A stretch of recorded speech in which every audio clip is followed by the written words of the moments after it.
Good evening, everyone, and welcome to Season 1, Episode 2. That is as we understand it, that is the hip and appropriate way to number your live streams, especially on YouTube. So we're going to give everyone a few minutes to shuffle into our space here. So if you are out there, by all means, drop a comment so we can see who all is here and who is yet to join. As you may have noticed, or may have not, we have invested in a green screen, and we'll be doing our live streams with a different background each time, hopefully reflecting in some way the topic or the main topic of discussion for the evening.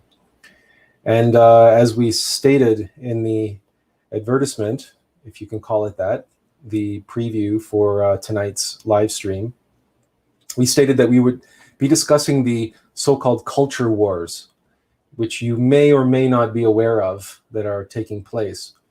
They are a topic of great interest in the so-called Fandom Menace and amongst the Hollywood elite and others partaking in the so-called culture wars. Obviously, it is a area of interest for them, but it is also an area of interest for everyone to the degree that the culture, the media that's being produced, namely movies and television programs, are being affected by these so-called culture wars. And the culture wars on the surface, exoterically, appear to be of a certain nature, primarily of a political nature. And that is the basis on which the culture wars are generally understood and discussed, certainly on YouTube, and certainly by the pundits of the so-called Fandom Menace. If you're unaware of the Fandom Menace and what it represents, the term comes from Star Wars, and obviously it reflects the name of the Episode 1 of the prequel trilogy, the Phantom Menace.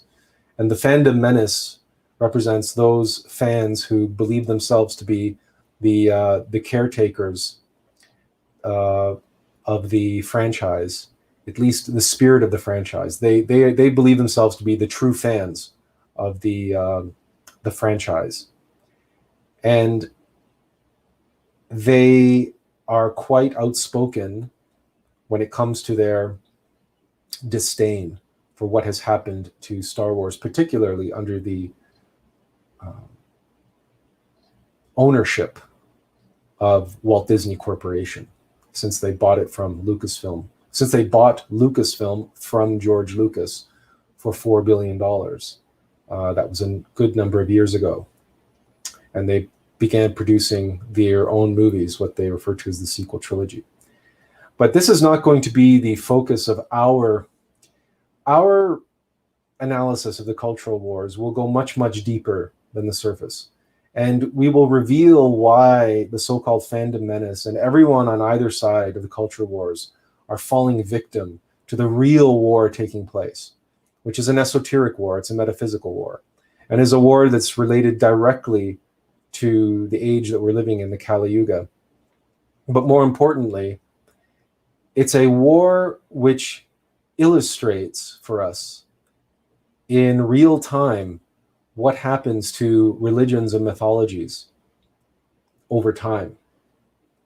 And this is an unprecedented opportunity for us, since we read about religions, we study religions, the so-called great world religions, and many of us in our day have perhaps had intimate knowledge of one or more of these world religions. Perhaps we were raised in these world religions. And even if we weren't, we certainly, each and every one of us, have had some sort of study of mythology. We have had some sort of interaction with myth. And to one degree or another, we believe we understand what myth is and what it's about and what it's supposed to represent. And if our beliefs about myth reflect those of the intellectuals and the historians and the atheists and the literary geniuses and so on and so forth, and even some of the philosophers who look to myth as some sort of made-up imaginary, nonsense, especially Greek mythology or Norse mythology, any mythology that have a pantheon of gods, Hindu mythology, what have you.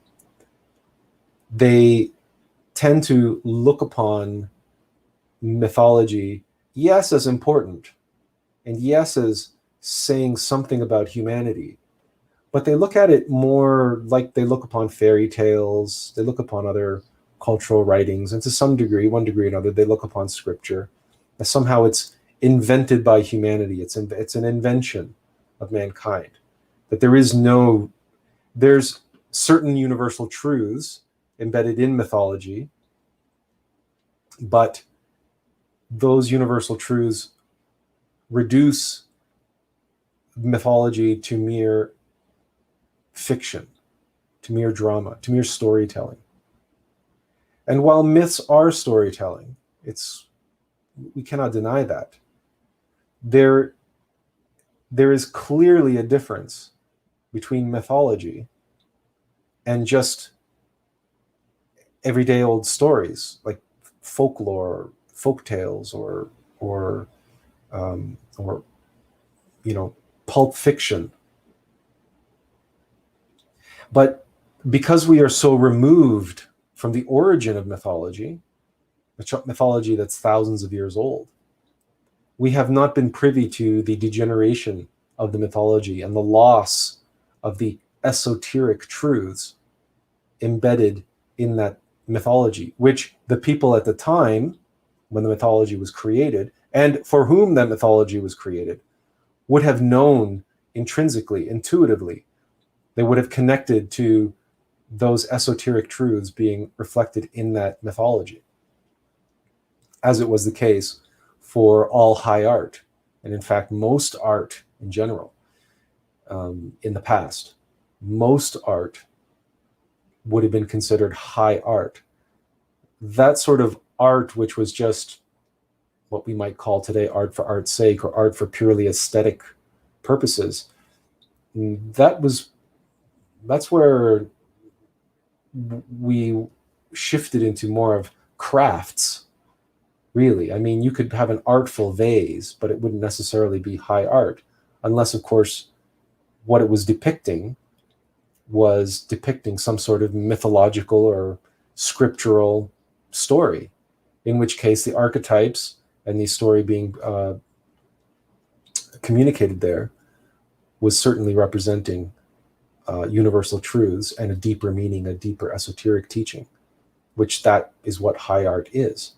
High art is a medium for higher knowledge, an opportunity for us to experience that. And so in the culture wars today, we see properties like Star Wars and Star Trek and Doctor Who, and the latest scandal, if we want to call it that, was the Masters of the Universe. Some might know the property as He-Man and the Masters of the Universe, which Netflix produced a new 10-part series, and they released the first 5 episodes, in which characters were altered and stories were altered, characterizations were altered from the original. And it's clear that a good deal of identity politics and third wave feminism and various different political agendas were injected into the modern interpretation of what's really only a 30-year-old property, 30-year-old mythology, that of He-Man, but it's one that touched many people as children, just as Star Wars affected many people growing up. And they have a very strong identification, a very strong attachment to it. And because they have this strong attachment to these characters, to these stories, when the current political climate and those in power seek to use the platform for their own political purposes, and that is to spread the message of intersectionalism, of gender equality, of transgenderism, of equity, and all the other sort of modern, which we call neo-Marxist, intersectionalist, postmodern agenda. Invariably, in order for them to do that, they must deconstruct the mythology that they have appropriated for their own political gain. And when that happens, the idols of the mythology, the characters, the stories, they are invariably corrupted. They are deconstructed. They're torn down. They're reduced, and they are remade in the image of the politics of those who are now in control of the property. And what was once a kind of mythology ceases to be mythology and becomes propaganda. And it is very clearly that. And it loses its magic in the good sense of the word.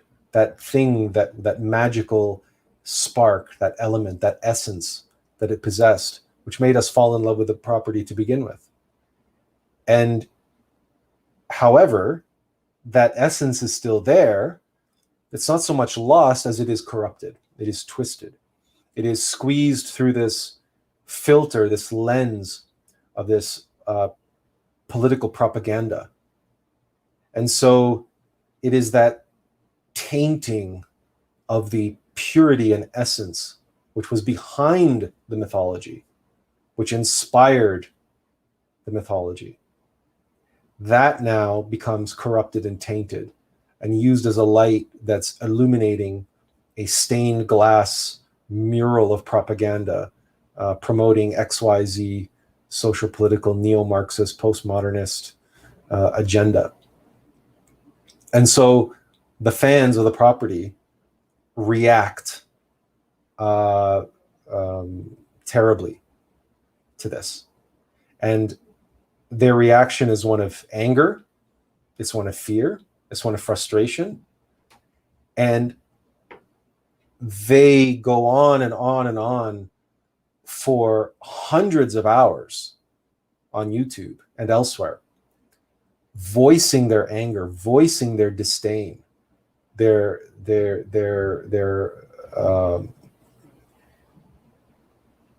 outrage. And of course, those who are behind the propaganda, those who are behind the political message, they take advantage of that. And they call them toxic fans, and they call them misogynists, and they call them racists, and all the rest of it. Because, of course, they are now expressing themselves with anger and disdain and frustration at what's being done to their beloved mythologies, to their beloved franchises. And the result is, as you might expect, a great deal of conflict, a great deal of vilification on either side, on both sides.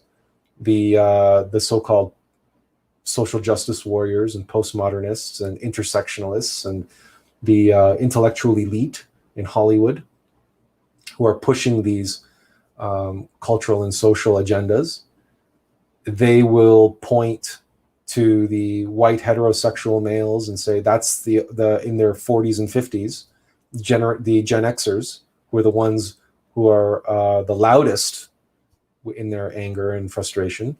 They will point to them and say, there's the enemy. Those are the people that we don't want. That's the audience that we don't care about. We don't let them, that's the toxic fandom. And then you have the Gen Xers, which are not just white heterosexual males. That's a mischaracterization. They are made up of all types of individuals from across the spectrum, from every race, creed, color, religion, language, nation, gender, you name it, sexual orientation, it doesn't matter. It's absolutely right across the board, the fans of these modern mythologies, be it Star Wars, Star Trek, Doctor Who, Masters of the Universe, Marvel Comics, DC Comics, everything that we grew up on, everything that we hold dear from a cultural perspective, certainly in terms of genre entertainment. Even properties like The Matrix, which The Matrix is only about, 20 years old now, give or take. We might be a little bit off there on our numbers, on our aging, on our approximation there. So on the surface, this seems to be what's going on. And these battles, this cultural war, it takes place on that surface level. You have people who are in love with these properties, in love with these characters and these stories. And one of the pundits on YouTube, he goes by the moniker of Doomcock, Dictor Van Doomcock. He's quite the character.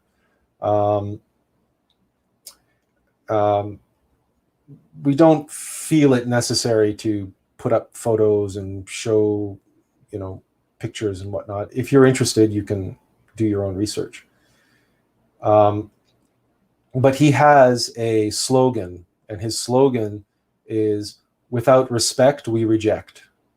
And he is adamant that these are our modern myths, these are our modern mythologies, and that if people do not respect those mythologies, if they do not treat those properties with respect and care, then we will reject their degenerated, twisted, corrupted versions of those properties, which is all well and good. But there's a problem. And there's a purpose behind all of this. Nothing happens by accident. And the purpose of the culture wars is not what it appears to be on the surface.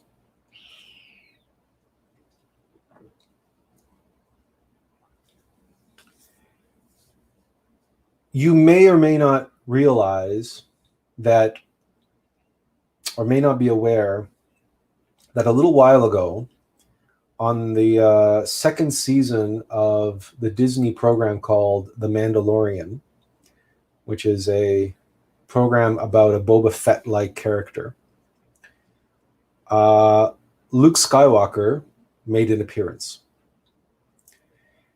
A young Luke Skywalker made an appearance by virtue of this Disney technology they have, which is similar to deepfake technology. It's not deepfake technology, but it's similar to that. And what happened was, using this digital technology, Luke Skywalker was able to make an appearance on this program. Now, we don't know how familiar you are with the Star Wars sequel trilogy, the one that was made by Disney. But in The Last Jedi, Luke Skywalker was killed off, and he barely appears. And his character was, they performed what amounts to kind of a character assassination on the character of Luke Skywalker.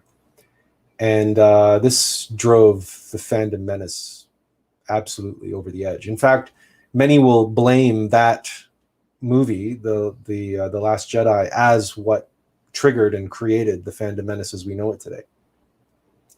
So when Luke Skywalker appears as a young Luke Skywalker, and in a battle sequence in this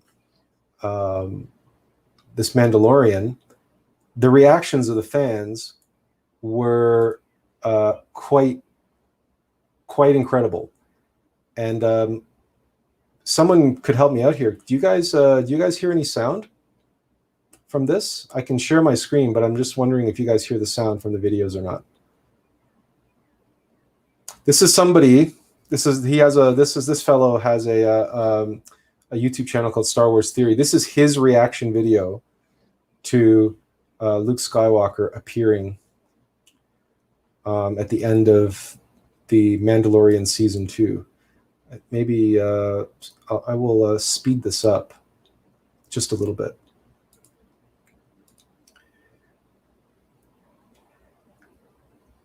So I'm going to keep this going in the background. The emotional reaction that fans had to Luke Skywalker showing up at the end of Mandalorian season 2 was remarkable. It really begs the question: what sort of attachment, what sort of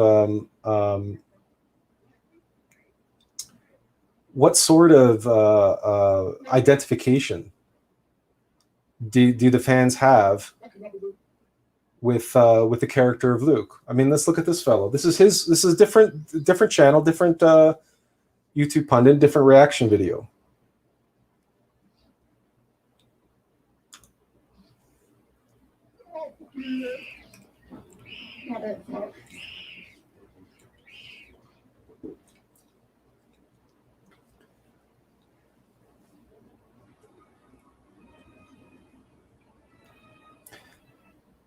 So this was unexpected, obviously, that this character was going to show up. Nobody knew this was going to happen. This was kept under wraps. This was not leaked on the internet. This was a complete and total surprise. But these tears, these reactions of fans, these are not the reactions of surprise. This is not shock. So what's going on here? Is this just, I mean, these people are having a kind of emotional meltdown. Now, they're tears of joy, they're tears of sort of excitement, enthusiasm.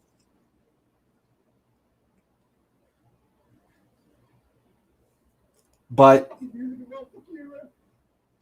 like, this is a kind of overwhelming emotional reaction. And is it fair to say that these people are really just reacting to a made-up fictional character? Have you ever had such a reaction to a made-up fictional character? This is the reveal of the Mandalorian. We haven't seen his face, or we've barely seen his face the entire episode, the entire season.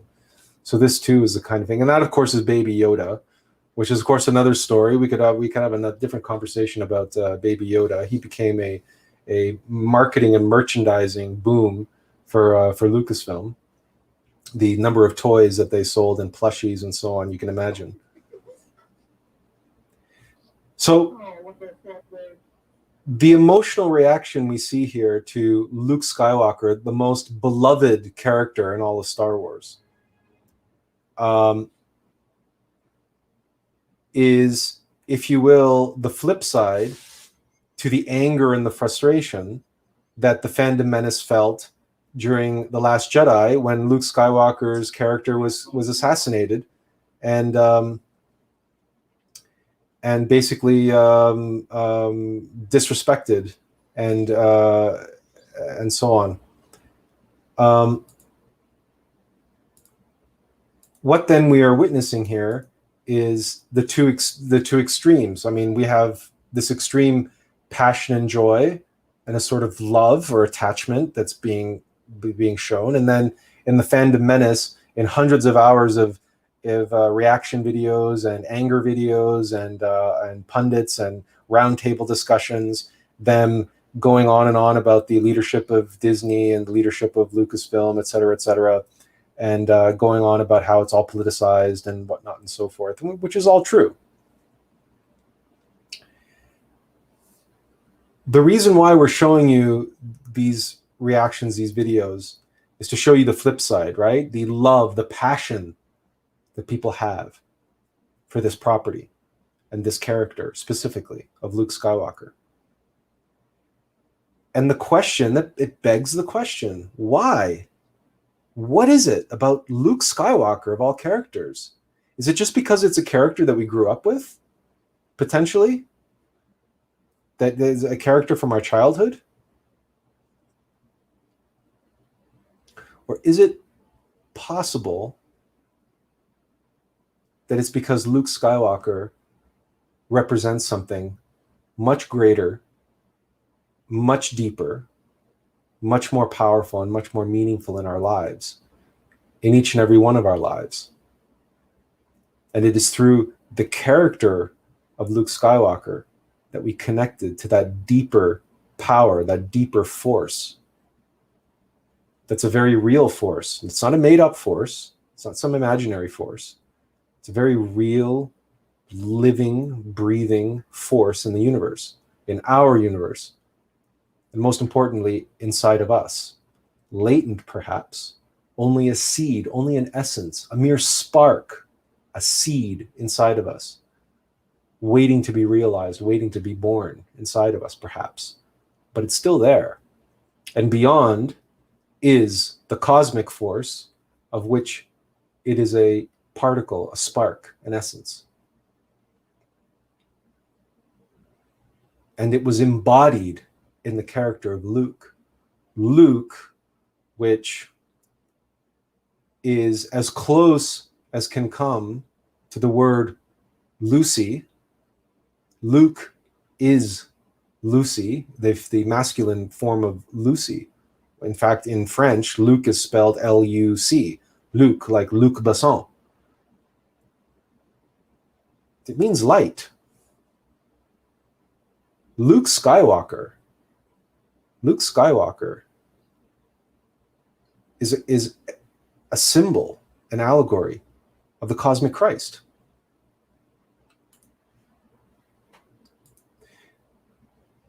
And we can, prove that in a way. We've shown that. If you haven't seen our video on the Skywalker apocalypse,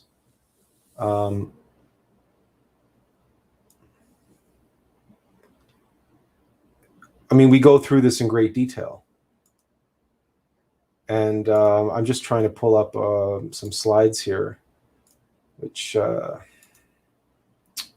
we think this is where it begins.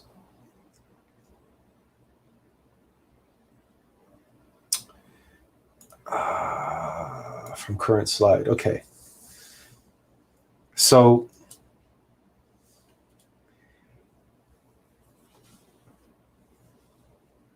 the cosmic Christ is represented by Skywalkers. And it exists in all religions. And the omnipresent ray of Akidanak, or the ray of creation, descends through the tree of life as the cosmic force. And that's represented by the Skywalkers. Now, the two pillars, Jachin and Boaz, in the tree of life have always been known as the twins. And Luke and Leia Skywalker are twins. And as the ray of creation descends through gnosis, da'at in Hebrew, that represents knowledge. That's represented by the character of Yoda.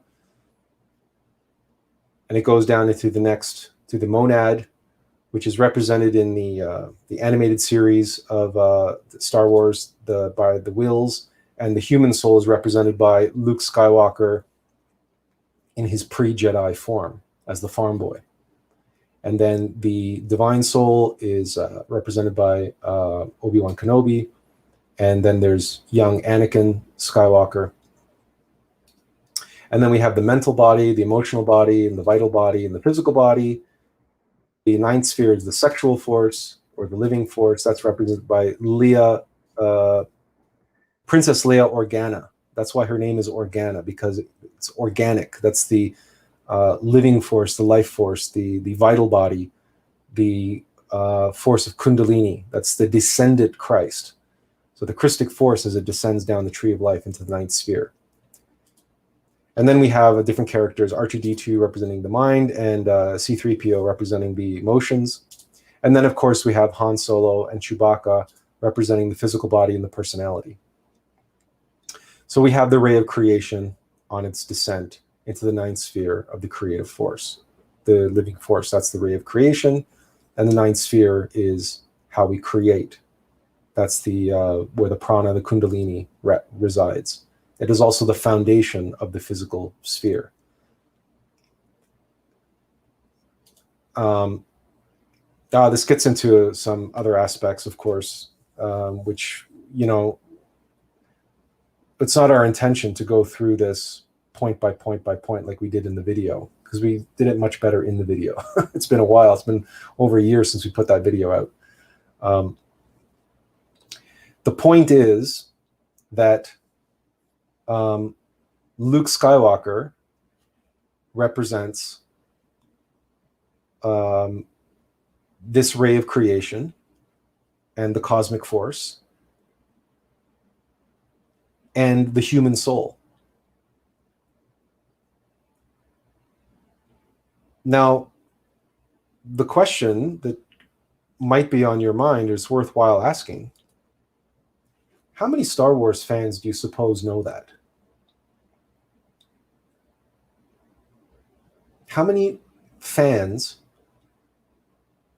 they watched Star Wars, whether they still watch Star Wars, how many fans do you suppose know that Luke Skywalker is an embodiment of the Christic force, a living embodiment of the force, of the Christ? And yet, on some level, must these fans not know it on some level? These fans with their hyper emotional reactions that we just witnessed a minute ago, and these are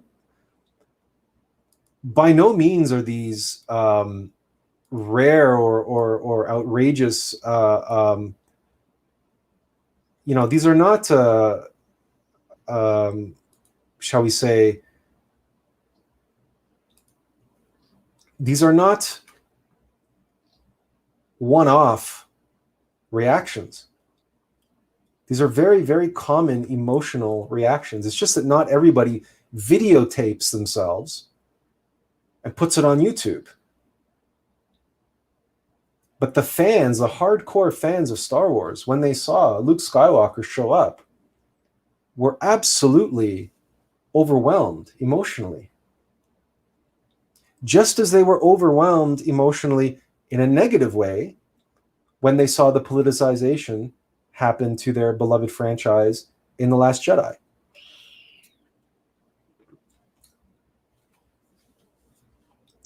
And if you're interested, it may be worthwhile, you know, just to recap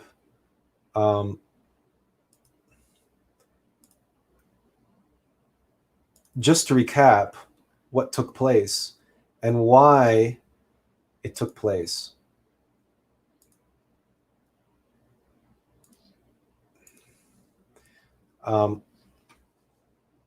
As we explained in our Star Wars video, and as we were describing earlier,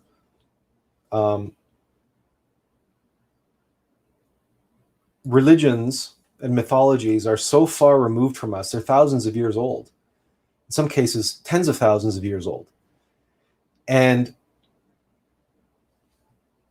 we were not there, we were not privy to watch their degeneration, their so slow slide into the downward spiral of entropy.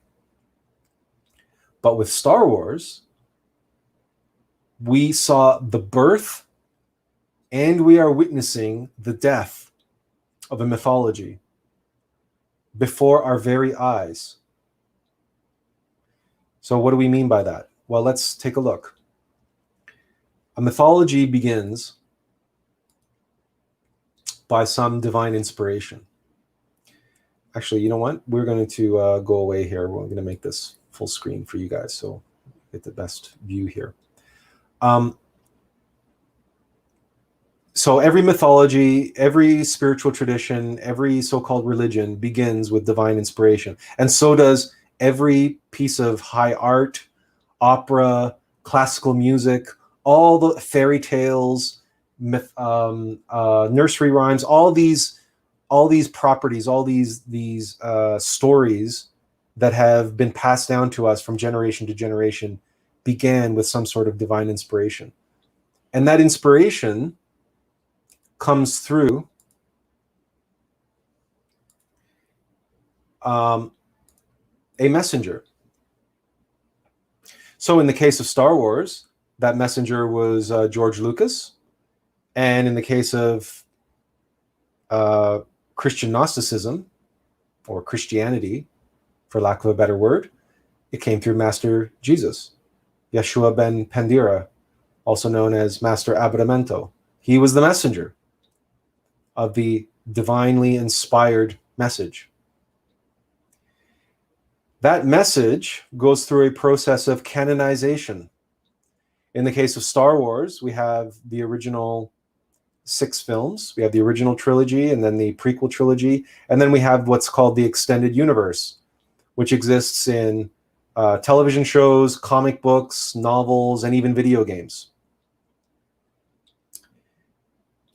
In the case of Christianity, we have the Gnostic Gospels and the Qumran scrolls, the Dead Sea Scrolls, all of those teachings, and of course the Pistis Sophia, which is the first-hand account of Jesus's disciples, his teachings as recorded by his disciples. That's the Pistis Sophia. All of that is included in the Gnostic Gospels, the Gnostic texts. However, at some point along the line, invariably, all of these divinely inspired properties go through his process of appropriation. In the case of Star Wars, we see an empire come along and acquire Star Wars. And it's the Disney Empire. In the case of Christianity, it was the Roman Empire and Emperor Constantine. In Walt Disney, it was Bob Iger, the CEO of Walt Disney, who coveted Lucasfilm and the Star Wars universe. He desperately wanted to own the Star Wars universe. And Emperor Constantine desperately wanted to be in control of this new Christianity, whose followers were so devout and so devoted to this God and to this Jesus, to this Christ, that they were willing to die in the arenas, and in many horrific ways, they're willing to fight and die for this Christ and for this God of this new Christianity. So Emperor Constantine coveted that power, coveted that mythology, just as Bob Iger and Disney coveted the Star Wars universe. So they find a way to appropriate it. And one of the first acts of appropriation is to decanonize a whole bunch of the writings, of the scriptures, to limit, to reduce the canon to that which is more convenient for the acquiring force, the acquiring empire. So for Disney, they eliminated the whole of the extended universe of the Star Wars universe. They said the only thing that's canon are the movies and the television program. Nothing else is canon. No video games, no novels, nothing. We're going to throw all of that away. And Emperor Constantine did pretty much the same thing. Throughout the Pistis Sophia, the Gnostic Gospels, all the first-hand writings and first-hand accounts of Jesus' life recorded by people who were alive and witnessed, first-hand witnesses. He threw all of that out, and he kept the 4 Gospels, Matthew, Mark, Luke, and John. That's what we call the other books of the New Testament.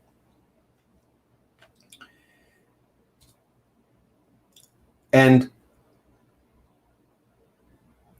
following that process, or that's part of the process of politicization all of this took place at the Council of Nicaea in the case of Christianity, where all of these so-called bishops got together, and Emperor Constantine, and these were all political leaders, made these decisions on what was to be removed from the Bible, what was to be removed from the canon. And then they were basically altering and changing canon, to changing the message to suit their political needs, their political purposes as an empire. How do we take this Christianity and mold it and use it and shape it to become valuable to us in ruling our empire and ruling our subjects? And that is basically what took place in the film The Last Jedi, which was the overt politicization of Star Wars. In The Last Jedi, we saw the character assassination of Luke. We saw in the previous film, we saw the death of Han Solo, but we saw him, and we saw a great deal of intersectionalism and feminism and all of these postmodernist ideas, socialist ideas being interjected and injected into what was high mythology in space, space fantasy, now being turned into political propaganda. So there again, on the right, you have the Council of Nicaea, and on the left, you have The Last Jedi, the process of politicization of the mythology. And that's just a statue of Constantine. And, that's the proclamation of the Nicene Creed. Sorry, that's the official title. The Nicene Creed. It became a prayer of the Catholic Church. I believe in God, the Father Almighty, creator of heaven and earth. It was this, I believe in Jesus Christ, his only Son, our Lord. He was conceived by the power of the Holy Spirit and born of the Virgin Mary.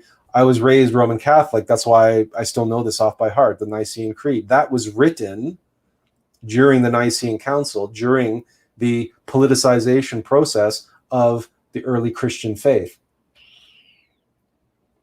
The Nicene Creed became the prayer of indoctrination. It was the statement, the official statement of the new Catholic Church and the official Catholicized Roman Empire. That was the official statement of faith. That was the canonized expression, elevator pitch, if you will, of all believers of the faith. And the Gnostics, the original Christians, those who would not accept this new version of their faith, well, I mean, they were persecuted and they were put to death, burned at the stake. They were called heretics. They were called many things. They were called demon worshippers and witches, and all through the ages. I mean, that's a long story. We don't have to get into that. But regardless, they were persecuted by those in power who wanted to mold and shape the mythology, the religion, to their political ends. And the true believers, the followers, the original followers, or the followers of the original faith, cried out, no doubt, in anger, in frustration, in outrage. How can you eliminate the Gnostic Gospels? How can you eliminate the Peace of Sophia? How can you eliminate the Gospel of Mary Magdalene, the Gospel of Thomas, etc., etc.?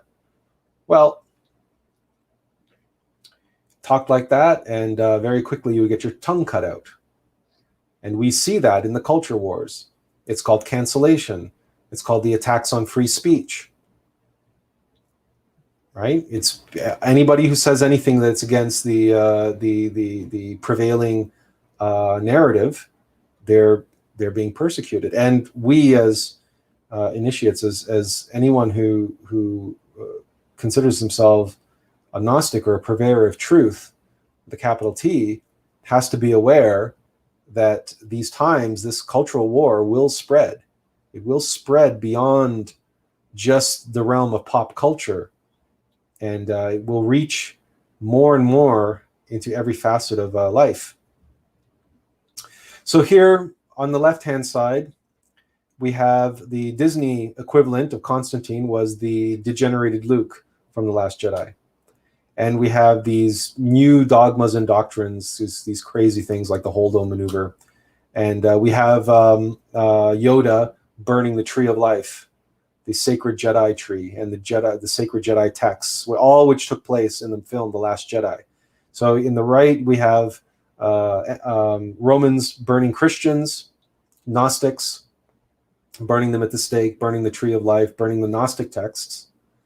And in the equivalent, we have Disney burning the Jedi texts and burning the tree of life right in the film, symbolically, showing that no, it's the mythology is in new hands, and we're doing with it what we want to do, and we are in control, and we have the power, and we will define the new creed, the new dogma, the new proclamations of faith. So the result of this, obviously, is schism. You have whether it's what happened in the early Catholic Church or what happened between Star Wars fans.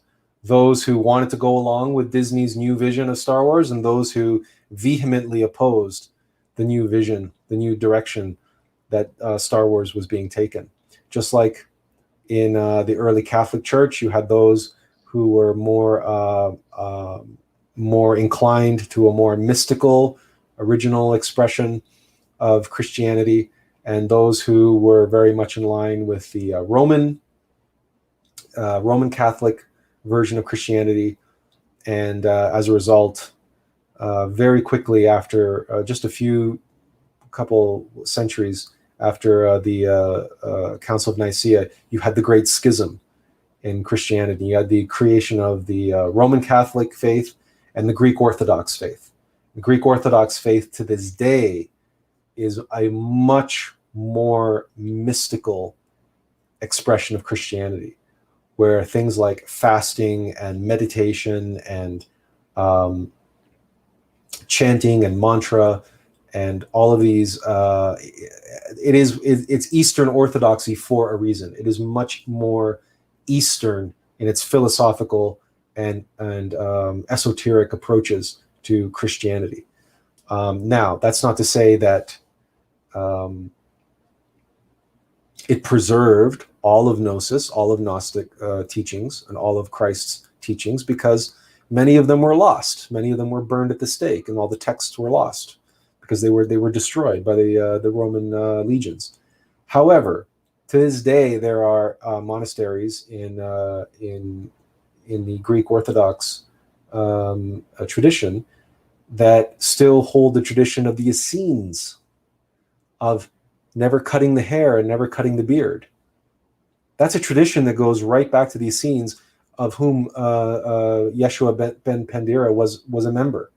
That's why Jesus is always shown with long hair and a long beard, because that was the tradition of the Essenes. And if you have read George Ivanovich Gurdjieff's books, he explains the reason behind that, the long hair and the long beards, and the relationship between the flowing of prana through the body and how the prana flows into the earth,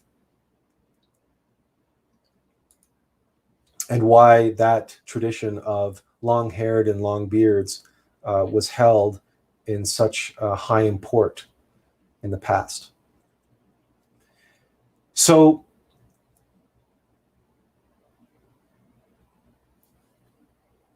we embarked on this monumental video. It's a 2.5 hour long video.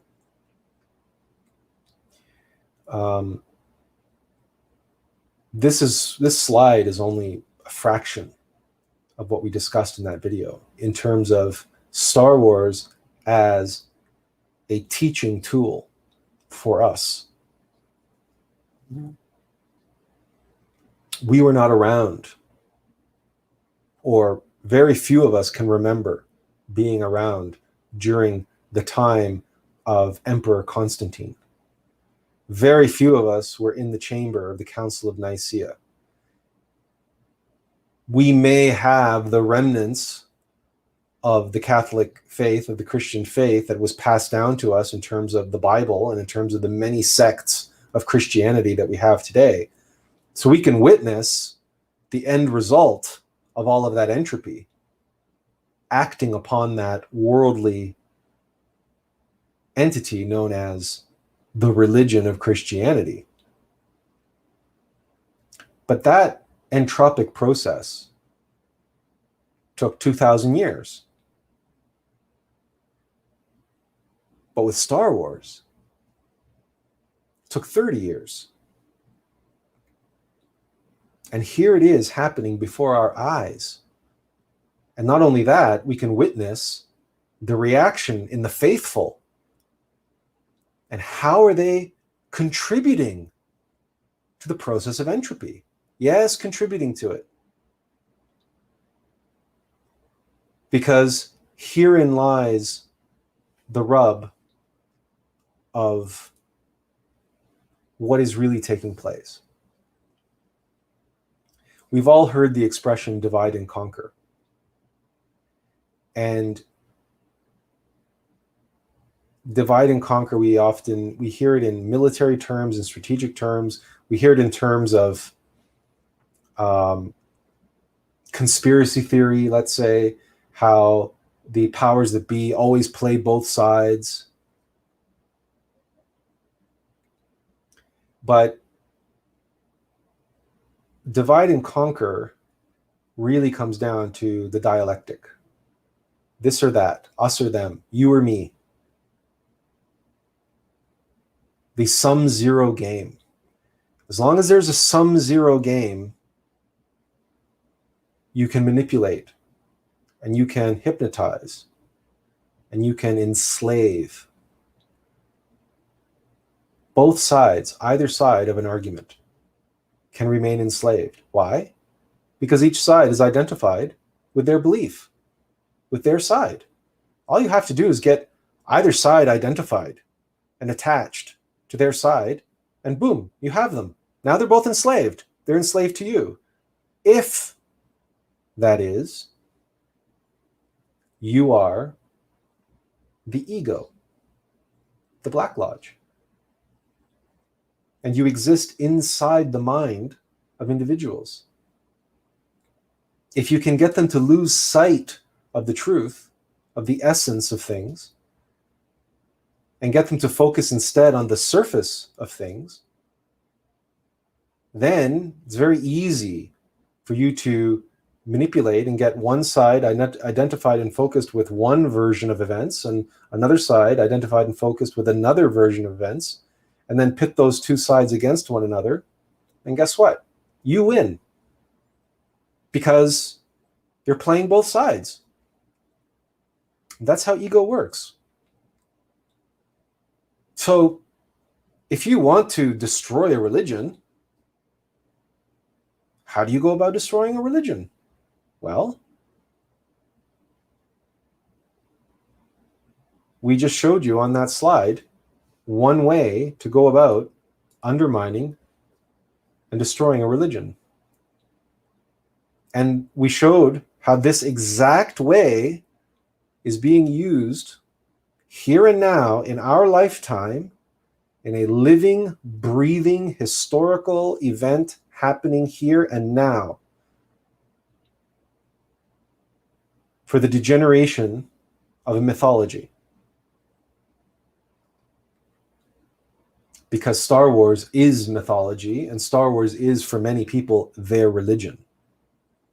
And in a very literal way, there are religions, registered religions in the United States, one for followers of the Sith philosophy, and one's for followers of the Jedi philosophy. There are multiple religions, registered religions in the United States for people who practice Jedi philosophy and Sith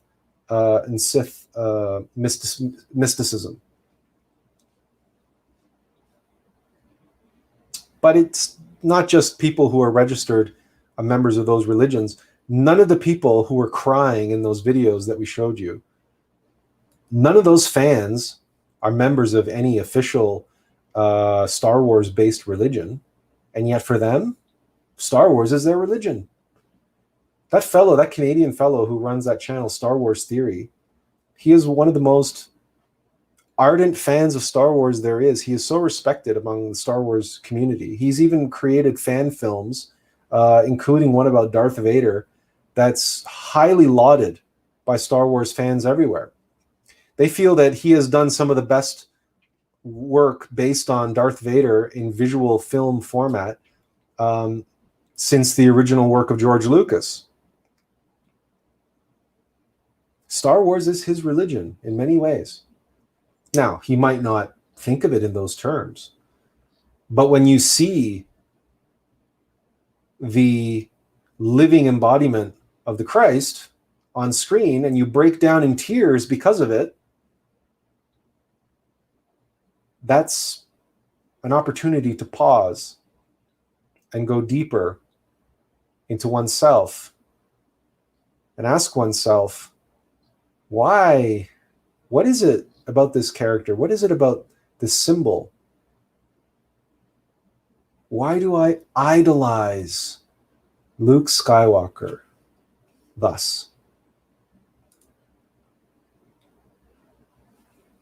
And here's where we get to the crux of the matter when it comes to entertainment and modern mythologies. Star Wars, Star Trek, Masters of the Universe, and Marvel, DC Comics, and the movies based on those properties. So we have the Marvel Cinematic Universe. There's Batman, there's Superman, there's John Wick. Any number of these films and these characters, and then the actors who play those characters. They are called to go to conventions and sign posters and novels and DVDs and you name it. And people dress up in cosplay and they go to these conventions. Certainly they used to before the COVID-19 stuff. And they would cosplay, dress up. They collect the toys, they collect the collectibles, the models, all this stuff. And they're so ardent, they're so fervent in their love and their passion. They idolize the actors, the stories, the characters, the universe.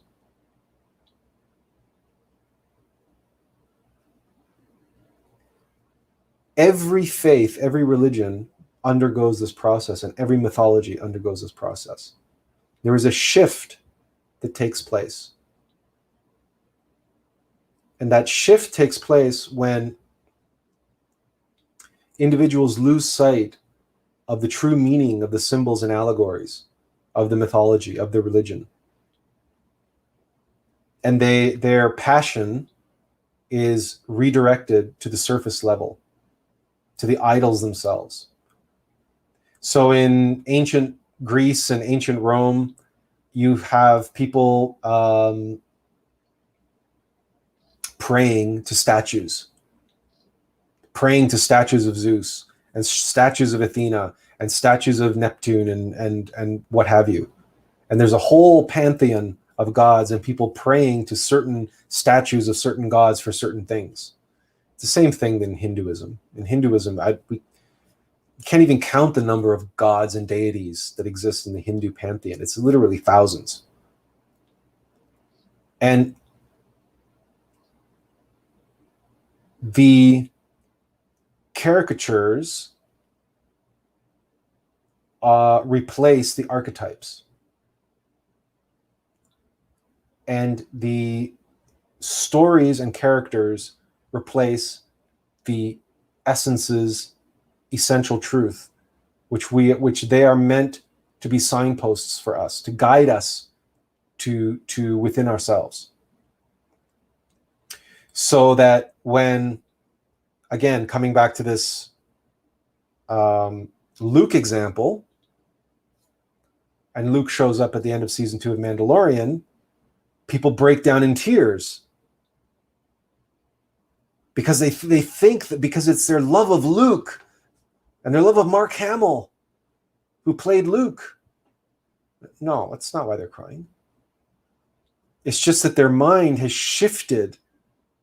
There's been an appropriation of that passion for the Christ has shifted to the object, to the idol itself, to the symbol itself, the character itself. And somewhere along the line, that shift took place, or the shift was at the very beginning, right? Because we were young children and we can never put two and two together. There was somehow we just equated one with the other. But certainly in our personal case, it was definitely, we knew that it was something much, much more than just Luke Skywalker and Mark Hamill.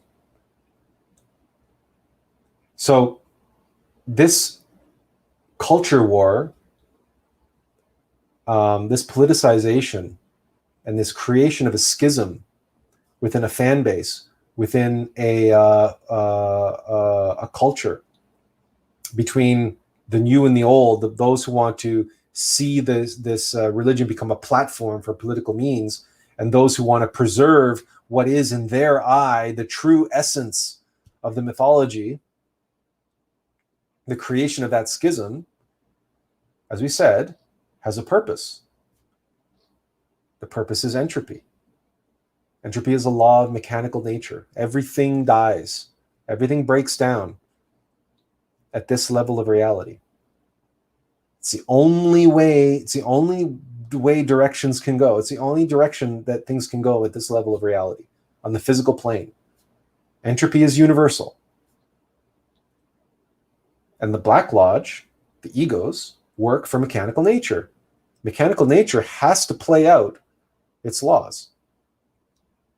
Religions are born, they have their golden age, then they deteriorate, they splinter off into many sects, and they die. And it's easy for us to say that, and it's easy for, to just nod your head and go, yeah, whatever. But with Star Wars, it's in your face. It's here and now. In your lifetime, Star Wars was born. It had its golden age and is deteriorating, splintering, and dying before your very eyes. And those fans, so-called fans, the Fandom Menace, who are most passionate and most angry and most defending the faith, defending the real Star Wars, defending George Lucas's vision, etc., etc., etc. They are idolaters. They think they're defending the essence of Star Wars, but what they're doing is defending their own idolatry. They think that they're defending the Christ, or they act as though they're defending the Christ by wanting to uphold and defend the character of Luke Skywalker. But no, they just want to uphold and defend the character of Luke Skywalker. They don't know that Luke Skywalker is the Christ. They're not conscious of that fact. They've fallen into idolatry. They collect the toys. It's on their shelves. Watch some of these videos of these pundits, of these so-called fans of the Fandom Menace. Whether it's Star Wars, Star Trek, Doctor Who, Masters of the Universe, you watch their videos, and all behind them, they're surrounded in their man caves with all of their toys, mint in box, and they're all lined up. And it's as though we have gone back 2,000 years or 2,500 years into the fall of the Greek civilization, and what we are witnessing is somebody in their prayer room surrounded by all the little titans and all the little gods, all in statues on their altar. Like that scene from Gladiator when Maximus kneels down to pray, and he has little statues of Zeus and Athena and all the gods that he prays to, and then he has a little statue of his wife and a little statue of his kid. And he picks them up and he kisses them.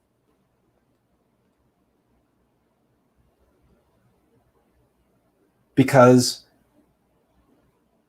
the ego, the Black Lodge, always wants to shift the essence of culture, of mythology, of religion, from where it belongs, esoterically, the mystical experience of the Christ, and the cosmic Christ, and the Divine Mother, and our higher self, our own inner Luke Skywalker, the human soul, going on its hero's journey, and our recognizing our role that we play in that. The physical body and the personality, Han Solo and Chewbacca, and the mind and the emotions, R2-D2 and C-3PO, and the human soul of the young Luke, who's seeking to self-realize, awaken and self-realize, and become a Jedi. The Jedi Luke, our inner self, our higher self, our innermost. And to do that, we follow the guidance of our conscience, our free consciousness, which speaks to us, which whispers to us, as Obi-Wan whispers to Luke, let go. And the knowledge that's imparted to us through Yoda. And is it by accident that Yoda's name is practically yoga? And what does yoga mean? Yoga comes from the Sanskrit yug, which means union with divinity, to bind together as one, as in the ties that bind, as in tying the knot, to know intimately. It's the same meaning as the Latin religare, which is the root word of religion. It's the same meaning. Yoga and religion are synonymous. And so we have this character, Yoda, who represents the knowledge, Da'at, gnosis, and he's the teacher of Luke. He is Luke's, he is imparting the wisdom, the knowledge to Luke on Dagobah. And that, of course, is in The Empire Strikes Back. And without getting too much into that, again, all of this is laid out we feel quite well in our video on the Skywalker saga that's on YouTube. But then we return then to the culture wars. If by attacking the faith, attacking the mythology, the Black Lodge creates this schism, this politicization and this schism. And as a result of that, two camps form. And those camps are in opposition to one another. And each one is motivated by a desire for power and control over the fate of the mythology, of the religion. They're fighting for control, for the fate of the religion, because that mythology has power, what it represents, and the power that it has to move people. You witnessed with your own eyes how moving it was when Luke Skywalker showed up on that TV series. And you can rest assured that the social justice warriors and the intersectionalists and in that camp in Lucasfilm, who wants to use Star Wars as a platform for their political message, they were livid because Luke Skywalker showing up on their show was kept from them. It was a secret. Dave Filoni and the producers and Mark Favreau, the producers of the show, kept it from them, from the writing group. It was so secret, nobody knew what was happening, not even members of Lucasfilm. So they were livid. They were very angry. Just as the so-called hardcore fans and the Fandom Menace were livid and very angry when Lucasfilm and the writers group from Lucasfilm did what they did to Luke Skywalker in The Last Jedi. They killed him off. Yes, they killed him off, but more importantly, they committed that character assassination, and that of Yoda, when Yoda burns the Tree of Life and he burns the sacred texts. I mean, they're literally burning the canon of Star Wars. They're literally burning the mythology on screen. The symbolic significance of that was immense, and they knew the power that would have. They knew the impact that it would have. But they did it anyway. Because the forces behind this cultural war are not political. And the goal of this cultural war is not political. That's just the excuse on the surface. And the goal of this culture war is not to create schisms and camps and all sorts of fan fiction and different groups and this, that, and the other thing, and to renew and revitalize and reboot and franchises, and that's all nonsense that's on the surface. What we are witnessing is entropy at work. What we are witnessing is the demise of a mythology before our very eyes, just as it has affected every single religion and mystical tradition and spiritual tradition since the dawn of humanity. This is mechanical nature at work, and the ego works for mechanical nature. This is unavoidable. You will not find a mythology or spiritual tradition anywhere in any sort of organized form which is true to its original inspired source, and it's true, which is true to its original inspired source and messenger. Not even modern Christian gnosis, because there are groups and individuals in the world who claim to represent the gnosis of Samael Aun-Weor. And we can say, having had personal experience with some of these groups, that they do not represent gnosis in its pure form. They represent their version of it, and it's a kind of politicized version of it. And that's only, again, it's only within a generation, maybe arguably 2 generations, depending on how you want to count these things. But Master Samael only disincarnated, in the 70s, if we got that correct. We don't worship the man by any stretch of the imagination. So we follow one of his most important teachings, which is, do not follow me. I'm just a signpost. Find your own path to self-realization. It was actually to the point where we were involved romantically with a member of one of these groups, one of these followers of Samael. And in the course of that relationship, that individual said to us, they said, you've shown us a kind of gnosis that we never knew existed and we could never imagine existed, but we're married to such and such an organization, and we committed ourselves to that organization, and therefore we cannot be with you. And that was the end of our relationship, if you can believe that. But that's what happens when people become identified and attached to the outward trappings and organizations and interpretations and dogmas and rules, around the essence inside, instead of connecting to their essence and being one with their own essence. To be or not to be. Anyone who's identified with the peel of the orange is not one with the essence of the orange within. The peel of the orange is just the peel.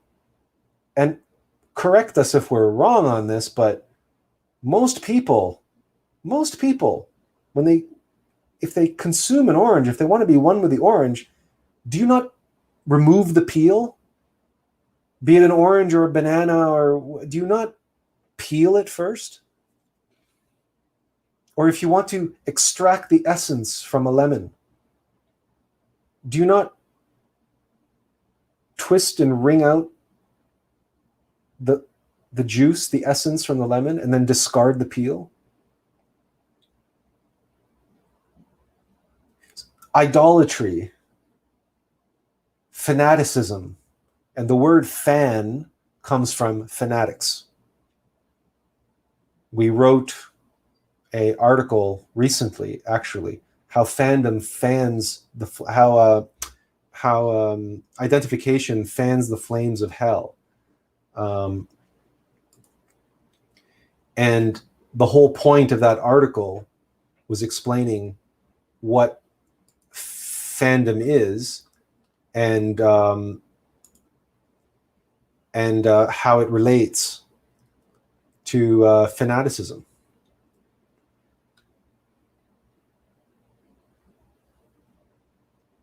And how identification and attachment, again, you coming back to this analogy of the fruit, when you become attached to the peel and identified. And what's interesting is you can be very fervent and ardent in your belief, and you can love your orange, and you can show it to the world. You can carry it around in front of you like this trophy, like this banner, like this emblem, this symbol of your oneness, of your sidedness with the nation of orangehood. And you get together with other orange believers, and they too carry around their oranges. What comes into mind is that scene from The Life of Brian, where Brian is desperately trying to get away from this band of followers that have decided to follow him, and all of a sudden, before he knows what's going on, they're all following him, and they're carrying around a sandal on a stick. And then there's other ones who are arguing and yelling with them, no, it's the gourd, it's the sacred gourd that you need. And it's a fantastic scene from The Life of Brian, which illustrates what we're talking about here, what dogmatism and identification and attachment is, when they're all missing the point. And that's what idolatry is. And so there is no better way to get followers to double down and dig their heels in and become more stubborn and more ardent and more fervent and more dogmatic and angrier and fearful, afraid, because their anger is based in fear, because you are threatening their very identity. You're threatening who they are. And we can witness this in the culture wars being played out in a way which we cannot witness.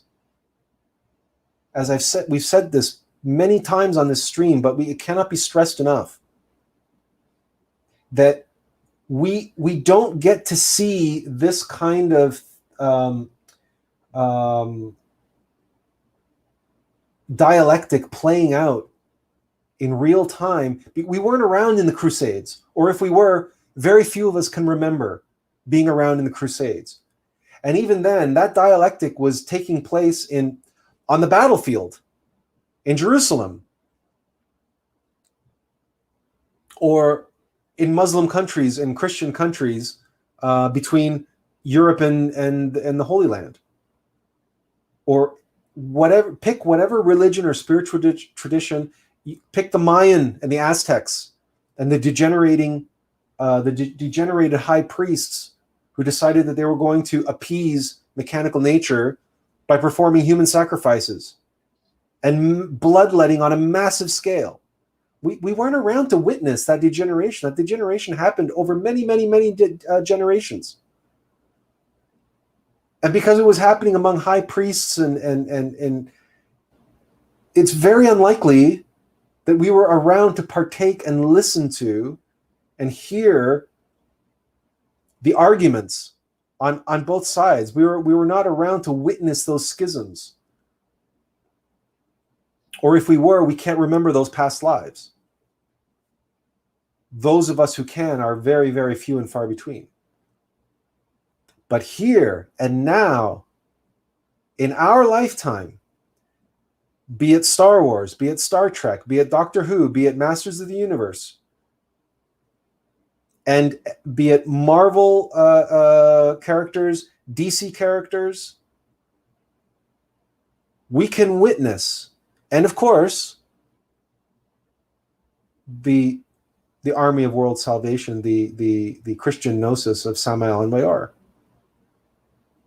We can witness the birth, the rise, and the degeneration and the schisms forming before our eyes in the so-called culture wars. We can witness how the Christ itself created and gave us Star Wars. And we encourage you, if you haven't yet watched it, to watch the Skywalker Apocalypse video. It's on our YouTube channel, Attlas Information. And you will see all the various lessons that the Skywalker saga imparts to us, and how each trilogy, there's 9 films, right? A trilogy of trilogies, and how each trilogy shows us, imparts or attempts to impart unto us a different lesson. And this, and that such a, well, let's very quickly, we can do this very quickly. Let me just put this up. Okay, so, whoops, hang on. Okay, let's try this again. Okay, so we have the original trilogy of A New Hope, and from there we go to a descent, right, to the dark side in Empire Strikes Back. And then we have, with Return of the Jedi, a return, a redemption, and a rise. And so we have the hero's journey being played out on the level of the myth itself. This is the original trilogy, the Star Wars trilogy. We have the hero's journey, or the Elm of Life, playing itself out on the level of myth itself. This is the level of the stories, the level of the mythology itself. But that wasn't enough. George Lucas, what was it, 20 years later? So this was the myth is level story and character. So George Lucas, 20 years later, came and he did the prequels, beginning with Episode 1, which was, for Star Wars fans, A New Hope. It was a new Star Wars movie after 20 years of nothing. And then with Episode 2, we have a descent to the dark side, because Episode 2, The Attack of the Clones, was by far the dark side of the prequels. It was the worst film of the prequels. It was the most despised. It was worst acting, worst writing, worst story. And then finally, in Episode 3, we had a return, a redemption, and a rise, because we had finally got the story that we had expected, which was the story of the fall of Anakin Skywalker to become Darth Vader. And that was the story everybody was expecting to see in the prequels. And so we finally got the story that we were promised in Episode 3, and that redeemed and rose. So this also was a hero's journey. And it was the journey of the man. Not just the man, the myth maker. It was the messenger's hero's journey, the messenger's journey, Lucas. So let's pause and look very quickly at this. The original trilogy was a hero's journey of the myth, the hero's journey of the story and the characters themselves, the hero's journey of Luke. The prequels was the hero's journey of Lucas.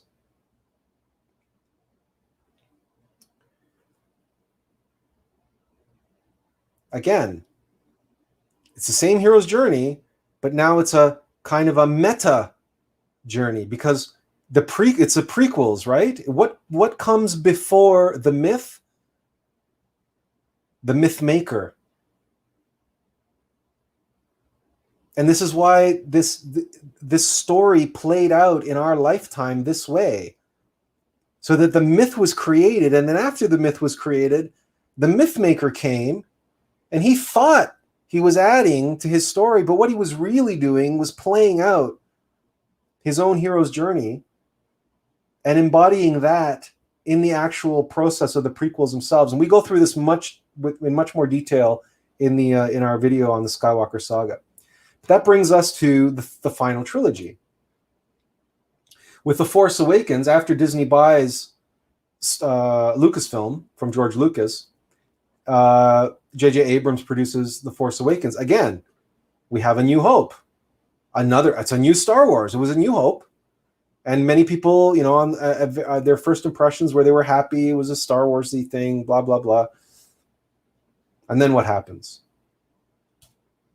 The Last Jedi. And once again, we have a descent to the dark side. Not just everything that we've shown with the politicization and so on and so forth. And then with the Rise of Skywalker, the third film, we have a return, a redemption, and a rise. The Rise of Skywalker. Now, many people in the fandom despise The Rise of Skywalker. They hate the film. They never gave it a chance. And we in our video explain why that's a shame and why they really should give it a chance, because The Rise of Skywalker, in The Rise of Skywalker, symbols and allegories and truths that were missing from the Star Wars mythology return.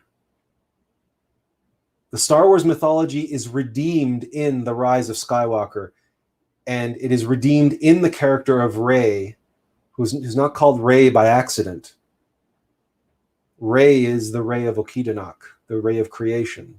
She's not called Rey by accident. And she rises a Skywalker at the end of the film. And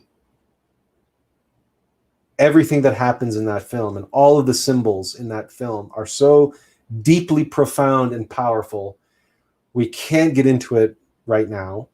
But it's all in our Skywalker Apocalypse video. Step by step, systematically explained. So in the third trilogy then, the Disney sequel trilogy, we have the hero's journey of Star Wars itself. The journey of the meaning and the essence of Star Wars itself. The meta myth. It's the message's journey. It's the journey of Lucifer, the light bringer, the one who sheds light on the truth of reality, the truth of Star Wars, the truth within ourselves. This arrangement, a trilogy of trilogy, 9 films, and we know the significance of the number 9, the 9th Sephir on the Tree of Life, where the creative force resides within us. The sexual force, the living force, resides within us. A trilogy of trilogies, 3 heroes' journeys, the myth, myth maker, and meta myth. A myth that goes through a process of degeneration and politicization, but even so, even in the midst of that, the meaning is preserved somehow. It is still, just as we showed you earlier how Emperor Constantine decanonized the Gnostic Gospels, decanonized the Priestess Sophia, and we were left with the 4 Gospels of the New Testament. But even in the 4 Gospels of the New Testament, the meaning is still preserved. The essence is still preserved, but it's so esoteric. It's hidden. Just as it's hidden in The Rise of Skywalker. You have to have the eyes to see and the ears to hear. If you don't have access to the cipher on how to decrypt those symbols, you remain ignorant of their meaning. But that doesn't mean that the meaning isn't preserved, just as it is in all of the major world religions. But it's esoteric. It's not exoteric anymore. In Empire Strikes Back, it's exoteric. What Yoda teaches Luke is on the surface. And it's ironic to us that in the culture wars, the fandom and everyone who reacts so vehemently against the Disney Star Wars sequels and what they've done, they behave in ways that run counter to the teachings of Yoda and run counter to the teachings of the Jedi. Anger, fear, frustration, vengeance. These are the dark side. And the only reason why Luke was able to redeem Darth Vader, his father, at the end of Return of the Jedi is because he refused to fight him. He says, no, I won't give in to hate. I won't give in to my fear. I won't give in to my anger. And that is how he is able to redeem Anakin Skywalker, Darth Vader, turn him back to the light side. So it's ironic that the fandom and these culture wars create the opposite of that. And that's exactly what the Black Lodge wants to do. That's the true meaning and purpose of the culture wars. And both sides are falling into that trap. On one side, because of the desire for power through fear, desire for power and control, they wanted to take control of the property and politicize it and use it for propaganda. And on the other side, the idolaters and the dogmatists who believe who think that themselves the true believers and the true faithful, but they're idolaters. And they're clinging to their attachments and identifications on a superficial level. While the true meaning and essence of Star Wars rises before their eyes in the third film of the Disney sequel trilogy, and they all miss it. And just like most people today, if you tell them about Lucifer, they completely misunderstand what Lucifer means. Lucifer means light bearer, but most people think of Lucifer as the devil. Well, why is that? Why is that the case? Well, there's a story, of course, about different competing abbots during the Middle Ages, and one abbot decided that he was going to take a rival and immortalize him as the devil in the Bible, so he named the devil Lucifer in the Bible. But before that abbot put the word Lucifer in the Bible, Lucifer didn't appear in the Bible having any relation to the devil. But this abbot in some monastery in Europe did this out of spite against a rival. And then it's just that copy of the Bible was copied again and again and again and again, and then somewhere along the line made its way to a printing press. And they decided to start printing Bibles based on that version of the Bible that had the word Lucifer related to the devil. And ever since then, Lucifer has been related to the devil. But there's another reason why Lucifer is related to the devil. This is the real reason, right? That anecdote about the abbot notwithstanding, there's a reason why it persists, because if it was only one Bible, one translation, there's so many different versions of the Bible, it wouldn't have stuck if it wasn't for this fact that Lucifer means light bearer. Yeah, so let's walk through this. What exactly are we talking about? Because we can witness this process of idolatry in the following.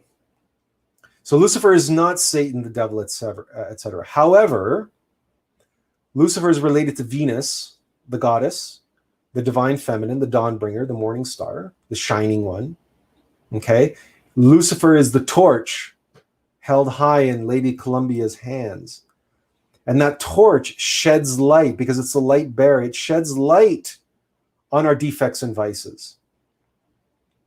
Lucifer is the one that illuminates our demons. It illuminates our individual shaitan, our Satan, that makes our subconscious conscious. That's what Lucifer means. And that's what Lucifer is. That's what Lucifer does. Lucifer is part of our innermost being, our consciousness. It is a process, like Mercury within us, the messenger. If you've read our poem, Ratatoskr and the Seed, you will get a strong feeling for that, for the messenger Mercury, and the role that it plays with us. Lucifer also plays a role with us. And the Divine Mother, if you've read our article on O Divine Mother, Here Art Thou, you know about serendipity, and you know about how our Divine Mother orchestrates things in our lives, tests, trials, and ordeals. And in the process of experiencing and living through those tests, trials, and ordeals, we suffer. And the process of that suffering, Lucifer is holding that torch high above us, bringing the light so that we can see ourselves in the midst of those tests, trials, and ordeals, and search our own soul, look into our own psychology, look into our subconscious, and see the causes of our suffering, acting up, reacting to the circumstances around us, being triggered, if you will, if you want to use modern parlance. So this is what Lucifer is, not that. However, if we're struggling with the phantom menace within our subconsciousness, our egos, our many defects and vices, and they operate incognito, for example, fear. If you've read our article, The Many Faces of Fear, you know that fear is the great terrorist. Fear is a sneak thief. Fear attacks us from the shadows when we least expect it, as many of our egos do. They blindside us. They wait until we're weak and vulnerable, and then they pounce, like all successful predators do. They attack from stealth, and then with speed and ferocity, they explode. When you observe yourself and retrospect on moments when you were gripped by anger, or you were possessed by fear, or anxiety, or gluttony, or lust, you know that this is what happens. Out of nowhere, just out of nowhere, boom! All of a sudden, you're in it. So we have Lucifer to illuminate. The Force Awakens. This comes from, again, from our Star Wars video. So Lucifer illuminates. These are defects and vices, our shaitan, our Satan, our demons. So we have the opportunity to awaken and become aware, become conscious of the causes of our suffering. But of course, remaining mindful, remaining awake, remaining in self-observation, well, that's hard work. It takes a lot of energy. So what happens? We begin, because the Black Lodge is clever, and the Black Lodge is subtle, and they're powerful. They begin to hypnotize us. And we forget Lucifer. We forget the light bringer. We forget the light. That all we are left with are the exposed demons now. But if we forget if we forget ourselves, our higher selves, if we forget our Divine Mother, and we forget who it is that's actually showing us and revealing ourselves to ourselves, our defects and vices to us, and all we're left are with the demons. So Lucifer is associated with the demons. Lucifer is associated with the demons because we forget our Divine Mother. And she is the one who holds Lucifer in her hands, the torch.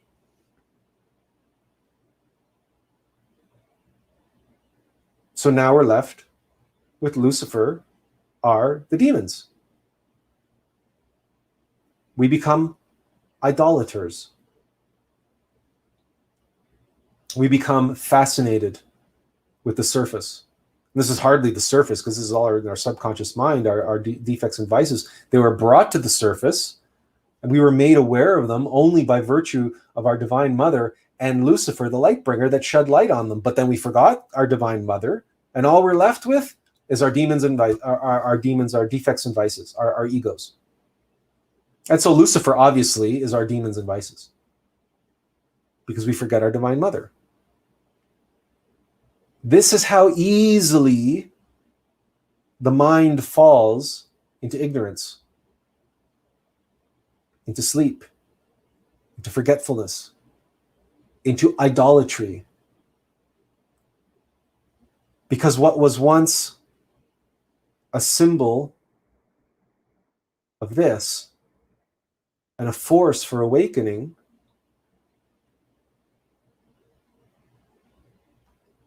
is transformed into an idol of hypnosis and ignorance. And it simply happens from us not being vigilant and not being present, not being aware.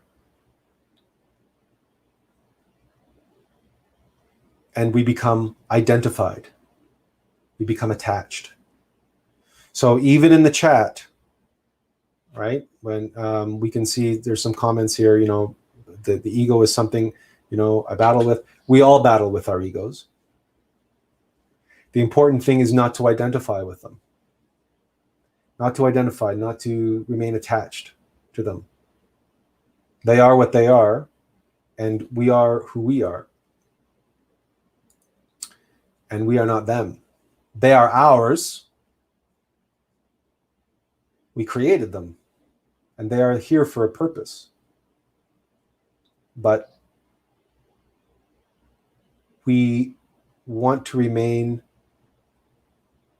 unattached, and instead comprehend the essence, the purpose of why they're there. And that essence, that purpose,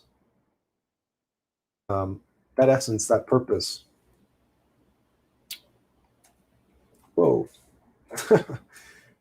didn't want to do that.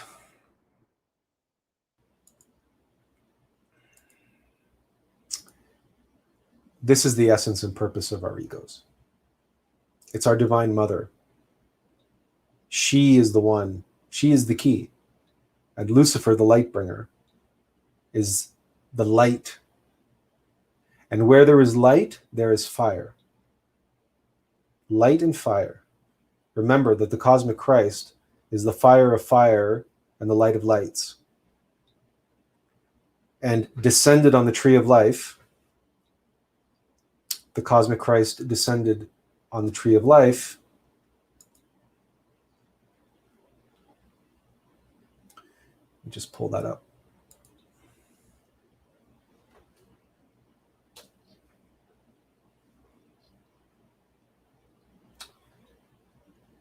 This is as another symbol that you should be able to recognize, the Christmas tree, right? Tree of life in the ray of Akitanok. As it descends in the tree of life down at the ninth sphere, you have those representing the Sephiroth of glass baubles, the ray, the garland.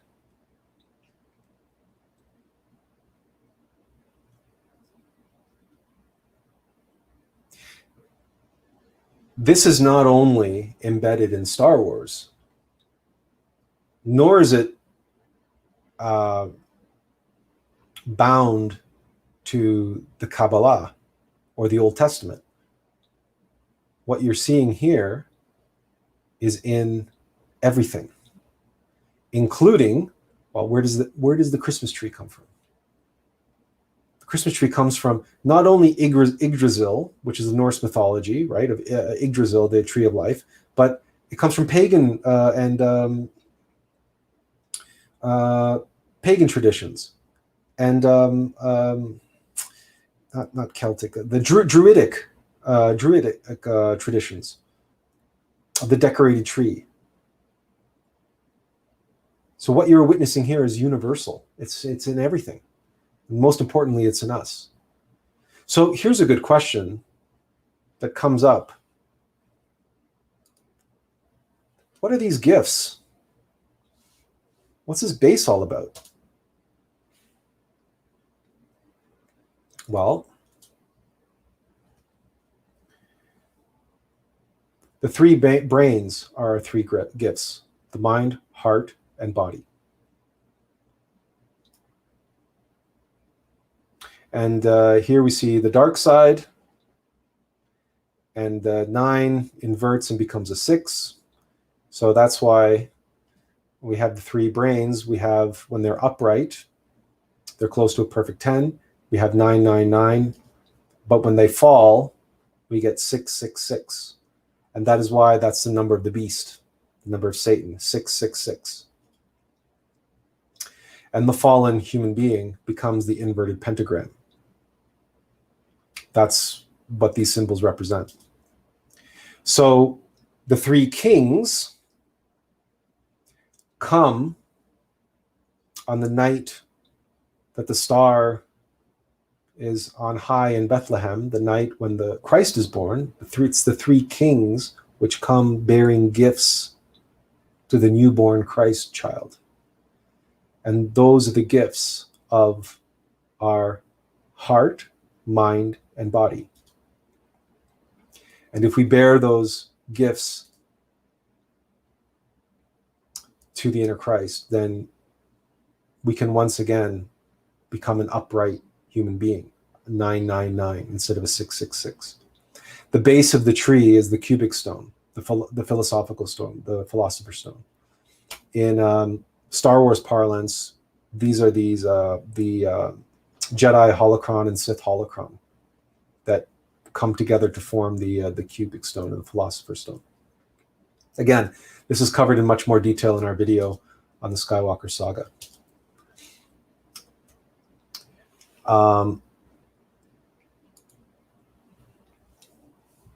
But again, how many people know what the true meaning of a Christmas tree is? What the true symbolism is? The star at the top of the tree, the glass baubles on the tree, the garland, the gifts, the base. It's all esoteric. It's all metaphysical science. It's all the science of alchemy.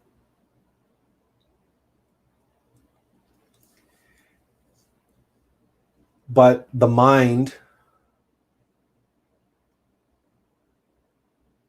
is very easily hypnotized and very easily identified and attached and becomes an idolater.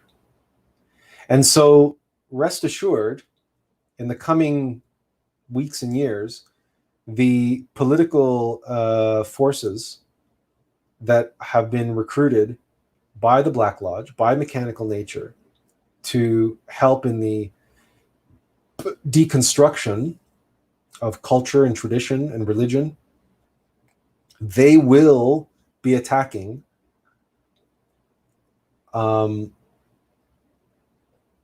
symbols and festivals. Festivals, that's not the right word. Feast days like Christmas.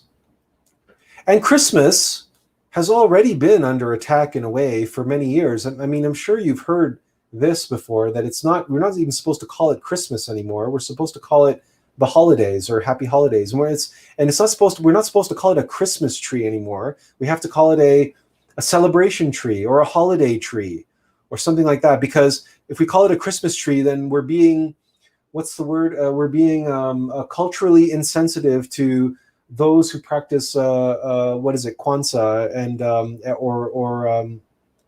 the Jewish faith, because we're no longer honoring other faiths that have different feast days that don't celebrate Christmas.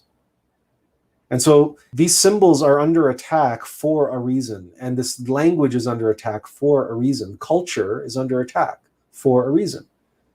And rest assured, I mean, just look at the reactions at Christmas time when people say that, oh, you can't put Christmas trees up in public anymore because they are culturally insensitive. Rest assured, and this is going to be, they're going to even come up with more outrageous reasons not to have Christmas trees up this Christmas, and probably they're going to be related to the unspecified virus of unknown origin, and they're going to be saying that there's health risks involved and who knows what else. They're going to find reasons to block and oppose and deconstruct and attack and tear down the culture and the tradition of the Christmas tree. It's too powerful a symbol for them to allow it to persist as it is. Or they have to rename it, they have to deconstruct it, they can't call it garland anymore, they have to call it something else. They can't call them baubles anymore, or they can't be a 5-pointed star, it has to be something else. It can't be an angel at the top of this tree, it has to be something else. They're going to find a way to deconstruct it and make it secular, and so it loses its essence, and it can be turned into a tool for propaganda. Just as they've done with Star Trek, just as they've done with Star Wars, just as they're doing with Masters of the Universe, this is going to be happening right across the board with cultural artifacts and cultural properties and mythologies right across the board. And of course, with religion itself and the symbols of religion. Like, for example, how many places in the world now you can no longer put a crucifix in a classroom? Or you can't have a crucifix in the legislature because it's hurtful. It's offensive. So this is going to continue to happen. And the more it happens, the more you will see with your own eyes and hear with your own ears the ardent, the faithful, the true believers digging themselves in, digging their heels in, and fighting for their right to keep their Christmas tree and keep their Christmas presents and keep their garland and their baubles and their stars and their, and all the trappings of Christmas. As if that was what mattered.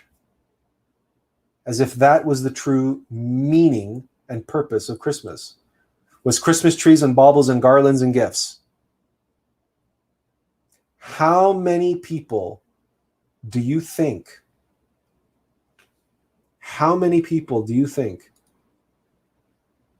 can make this connection?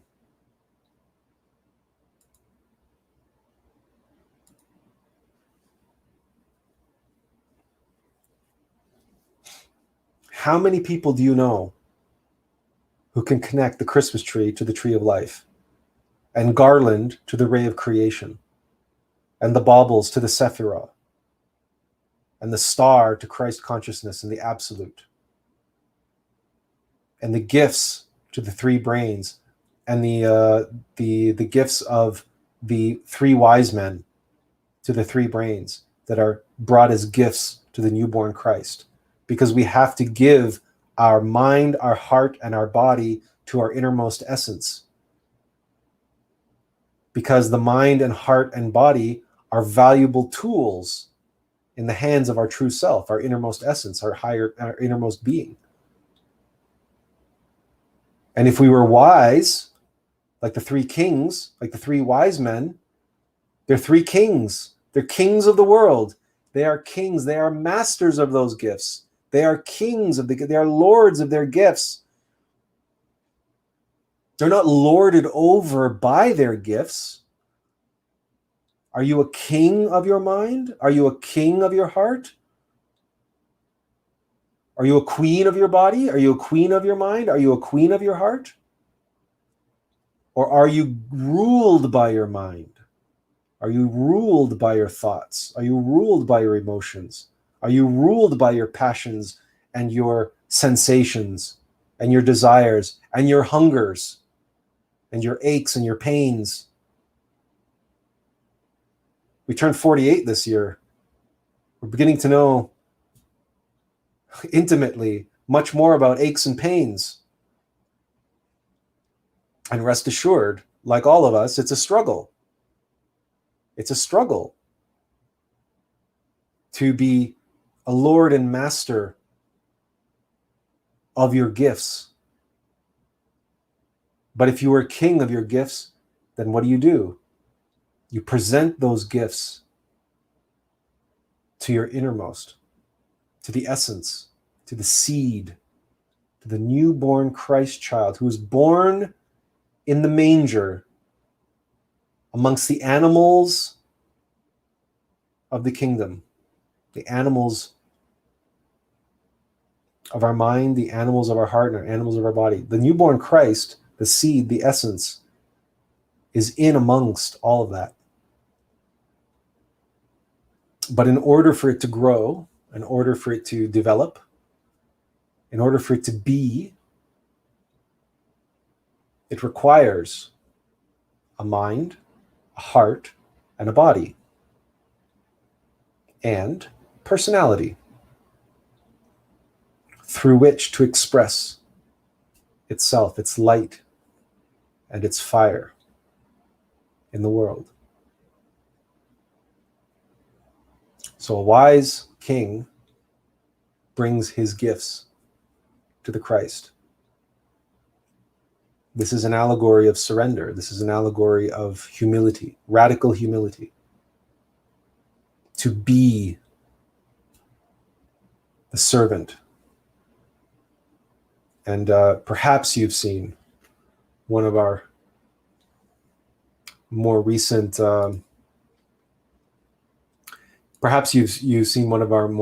memes that we share on Facebook. Perhaps you've seen it, perhaps you've not. But it truly is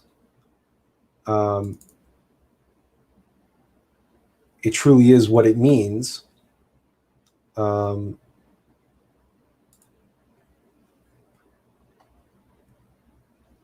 what it means to be a noble servant, to serve our Lord and our Master, to bring our gifts and make our gifts our innermost.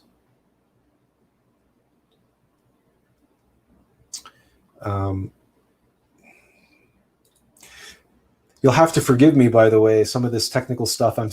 We're still trying to work out how this technical stuff works with this live stream. We're live, obviously. There's no editing involved. And we're trying to juggle 2 screens and multiple programs and bring up the visualizations and so on. And the other thing, of course, is none of this has been scripted. So we are speaking to you from our heart as it flows, as it were. And we are speaking that which you need to hear. We know that. This is something that we have been hesitant to do now for quite some time. And not least because of the struggles that we face, like so many of you do, like so many of us do. Struggles with various egos, struggles with past situations and so forth. If you've read our article on the many faces of fear, which is frankly, as we best can understand it, it's more of a book because it's 80,000 words. It's not an article. It's not a blog post. It's essentially a book. And if you comprehend what our testimony there is, you'll appreciate the fact that we're here suffering as in ways so that you can relate to us and we can relate to you. We're not special. We're not here walking on water, and we're not curing the sick and we're not performing miracles. It's a miracle for us to be able to come on live on a live stream and be able to speak the words of the Logos, the words of truth, and be a messenger when we carry such a heavy burden and such a powerful demon of fear, which at every turn is fighting against us. Right now, in this moment, we're suffering through such a vicious bout of depression. It basically takes all of our energy to be able to muster up and perform one of these live streams. And that's the God honest truth.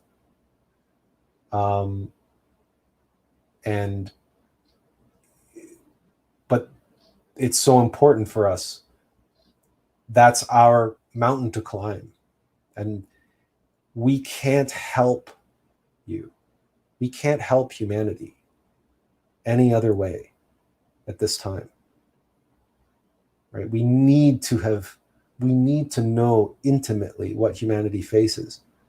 And we certainly comprehend why, of all things, it was fear that we suffer from the most when we look at what's happening in the world today with this unspecified virus of unknown origin. We know the COVIDiocy and how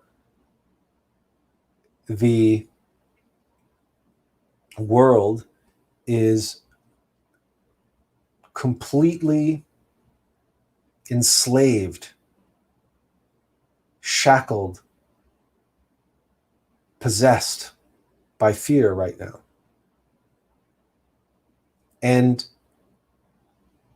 how many people are able to process it that way? How many people are aware of that? Are conscious of that? And this is only the beginning. The culture wars, everything that we've talked about tonight, is all based in fear.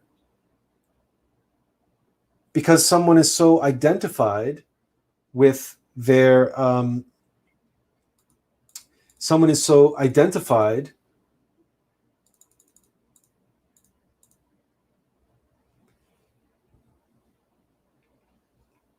when the object of their attachment is under threat, is being deconstructed, naturally they're going to react. And what do they react with? Fight or flight. The primal, instinctive, animal reaction to threats. In other words, they react with fear. Fight or flight. And the best defense is a good offense. That's why it's fight or flight. They're going to dig in their heels. And they're going to double down on their idolatry, on their identification. And the more they do that, the more that happens, the more the essence is lost. The more their true self is lost. Becomes more and more obscure to them. That is why they are made to suffer by the Black Lodge, through entropy. And we are in the Kali Yuga. This is only just beginning. We are only witnessing. We haven't seen anything yet. If you think it's bad now, hold on to your hats. You have to be prepared. So it's best we prepare ourselves now and comprehend what is going on now. Because when the stuff really hits the fan, we better be ready. Otherwise, we're going to find ourselves in a similar situation, digging in our heels, clinging with primal instincts and animal egos to that which we are identified with, but that which has no future. It is the essence of things which matter, and it is the essence within ourselves which matters now. As always, but now especially.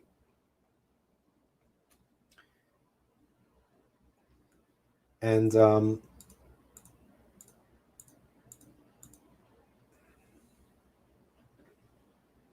so we should probably wrap up.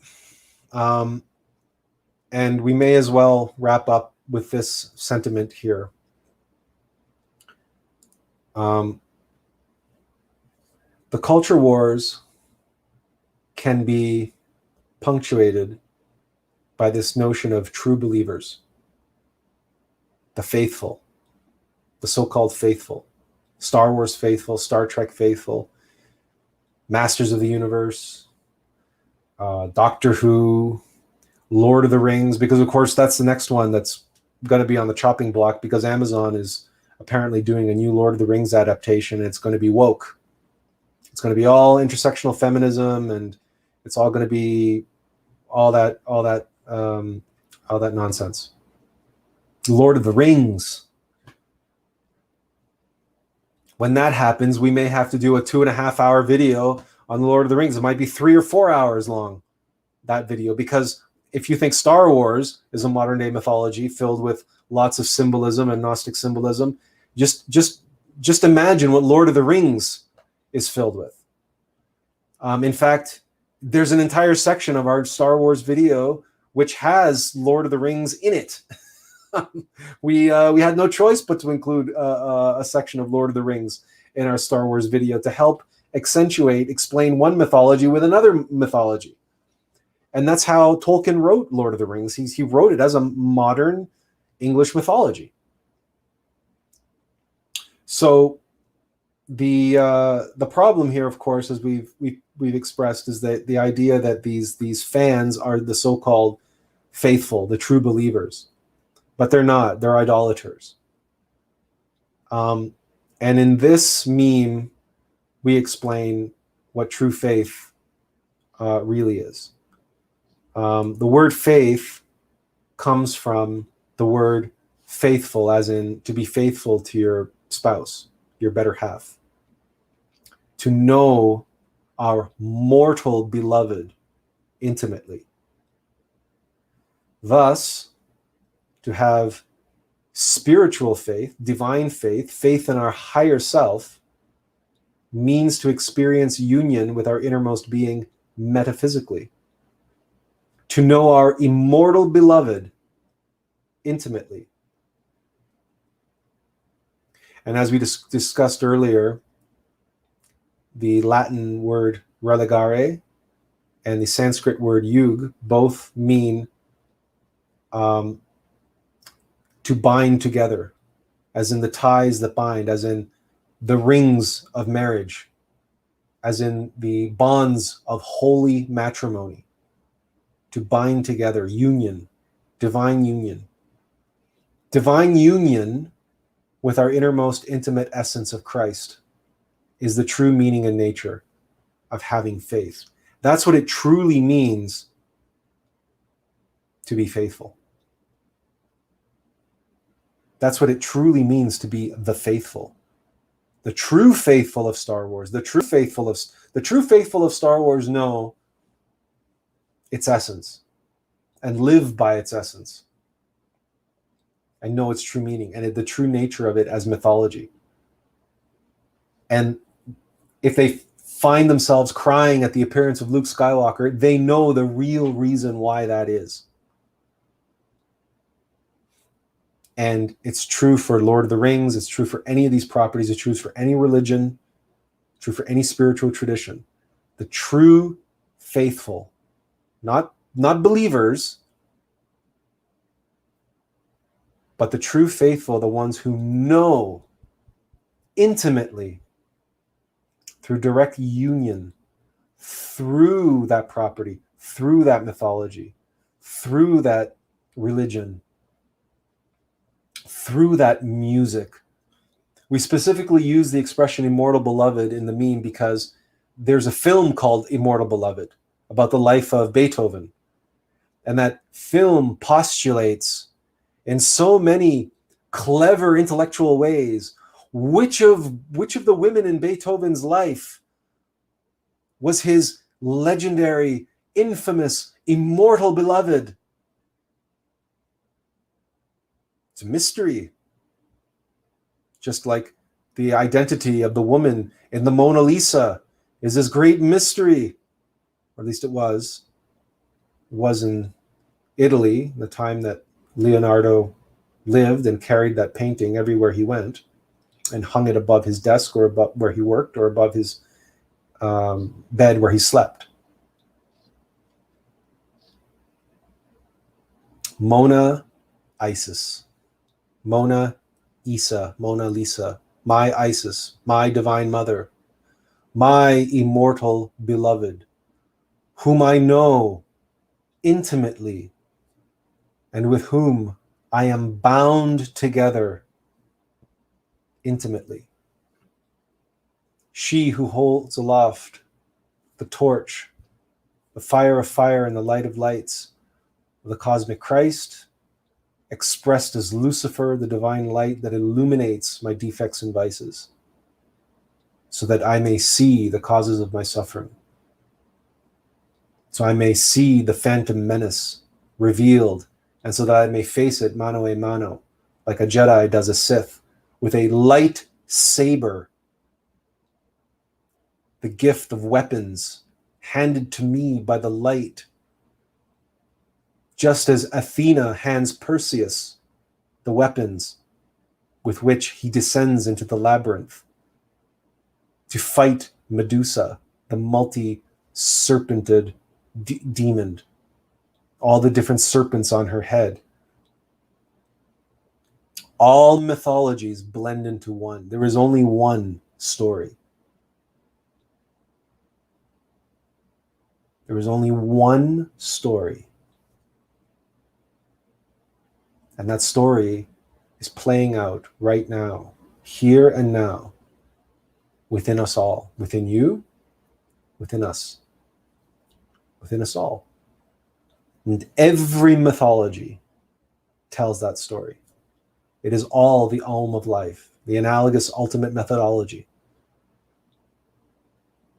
And so when we observe the culture wars, let us be clear what we're observing and what it is, and let us be sure that we don't fall into the trap that's being set for us by the Black Lodge. The trap of deliberately creating a schism in order that we remain identified and idolaters.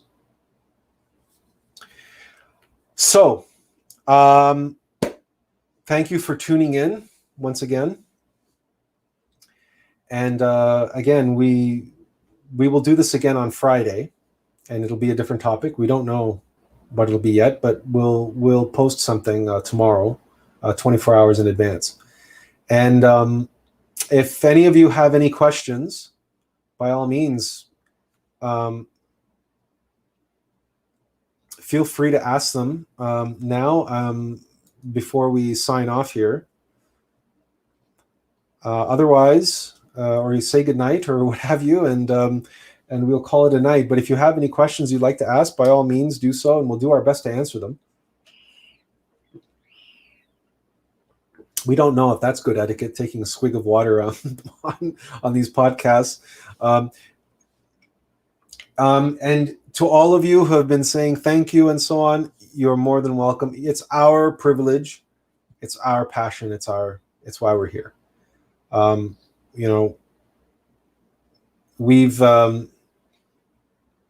talked about in the past, to one degree or another, how we're arc builders and how we've done this work before. It's taking on obviously a little bit of a different form this time around, but the bottom line is, when you look at the work that Noah did, when you read into that story and you feel yourself into that story, you discover, well,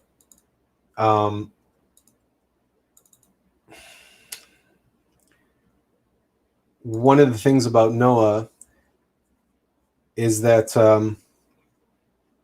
Ludwig von Fluffles says, I just caught the tail end. Hey, you know what? I'm going to try to do this. Okay, there we go. Just caught the tail end. Looking forward to seeing the full podcast. Thank you. You know what?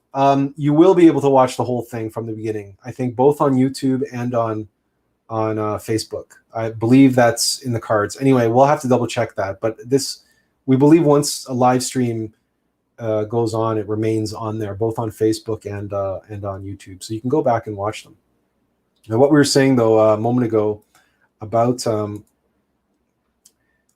our work here is, and you may have seen these. Not sure. We're arc builders, and this is what you're seeing is an example of the physical arc that we're here to try to get realized. And this physical arc includes this pyramidal high order rainforest ecosystem that creates a space of love.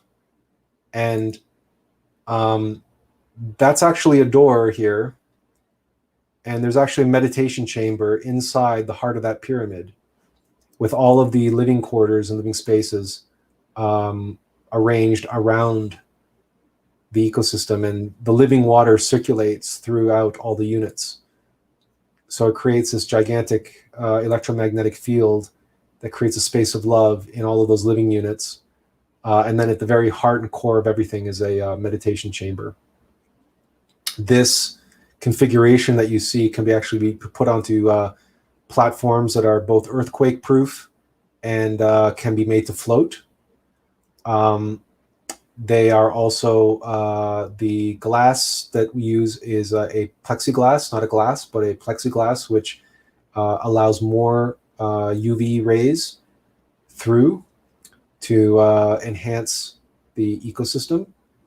So, and it also means that the plexiglass is essentially, we wouldn't go so far as to call it bulletproof, but it's certainly tornado proof. And it is in many ways, obviously everything, things are built out of shipping containers and so on, and recycled shipping containers and whatnot. So it's very resilient. It can resist the environmental dangers that are going to be facing the world very soon.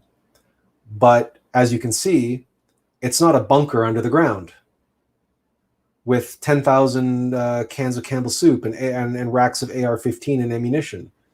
Those things are not going to be relevant. Not for the seeds who will make up the next humanity.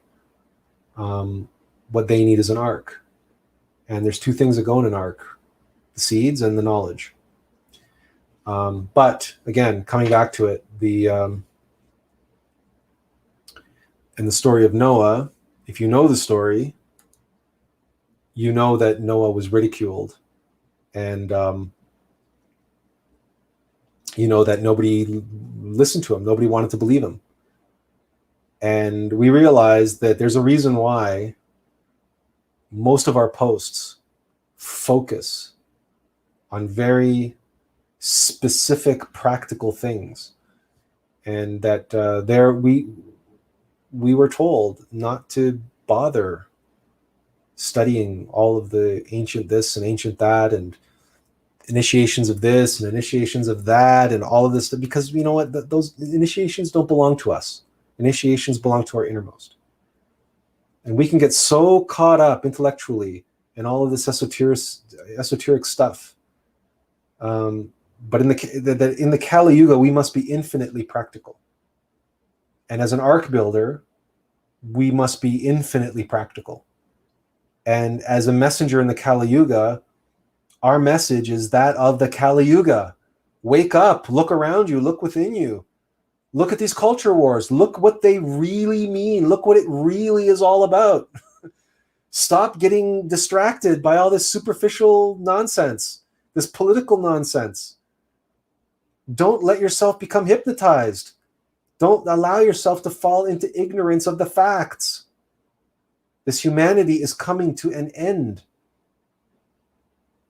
Culture is coming to an end. Star Wars, all these religions, they will all be forgotten. Let me ask you this. How many religions from Atlantis are you aware of? How many Atlantean stories are you aware of? How many Atlantean myths do you know of? right? Mechanical nature, the entropy, mechanical nature, Mother Nature at this level, she is very thorough. She knows what she's doing. She's done it before many, many times. And the reason why we were saddled, that we took on the burden that we took on, this burden of this demon of fear and the epilepsy and everything that goes along with it, is so that we can, like Noah, stand shoulder to shoulder and look people eye to eye. Right? We're not walking on water. We're not some guru. We don't have an ashram. We don't have any followers. We don't look like Sadhguru. We don't talk like Sadhguru. Right? We're not any type of stereotypical anything, because that's not what matters. What matters is so that we can show you through our example that even someone suffering a very serious impairment, psychological impairment, metaphysical, spiritual, I mean, let's call a spade a spade. Someone who's possessed can still be awake. How is that possible? It's a mystery, but it is possible. And we're the proof in the pudding. All of our work, all of our writings, which come spontaneously, just spontaneously. Now, when it's not coming spontaneously, when we're not doing this work, we suffer, as we said. But interesting, right now in this moment, there's no depression, there's no fear, there's no anxiety, there's only the peace and harmony and the love, the unconditional, unwavering, and consequences be damned love of us doing the work that we came here to do, that we were born to do. Being, to be or not to be. When we are able to be, that's when we are whole. And that's when we are who we are. And then, after this live stream is over, and for another 24, 48 hours until the next one, we will have to live with what we live with and what so many other people live with. Our defects, our vices, our egos, our demons, whatever you want to call them, the causes of our suffering. And all of our physical pain and all of our emotional pain, and so many people suffer with the ongoing effects of trauma, et cetera, et cetera, et cetera, and the list is endless. And we are right there with you. We are in the muck with you. And we don't have any special resources. We have not been given any special treatment.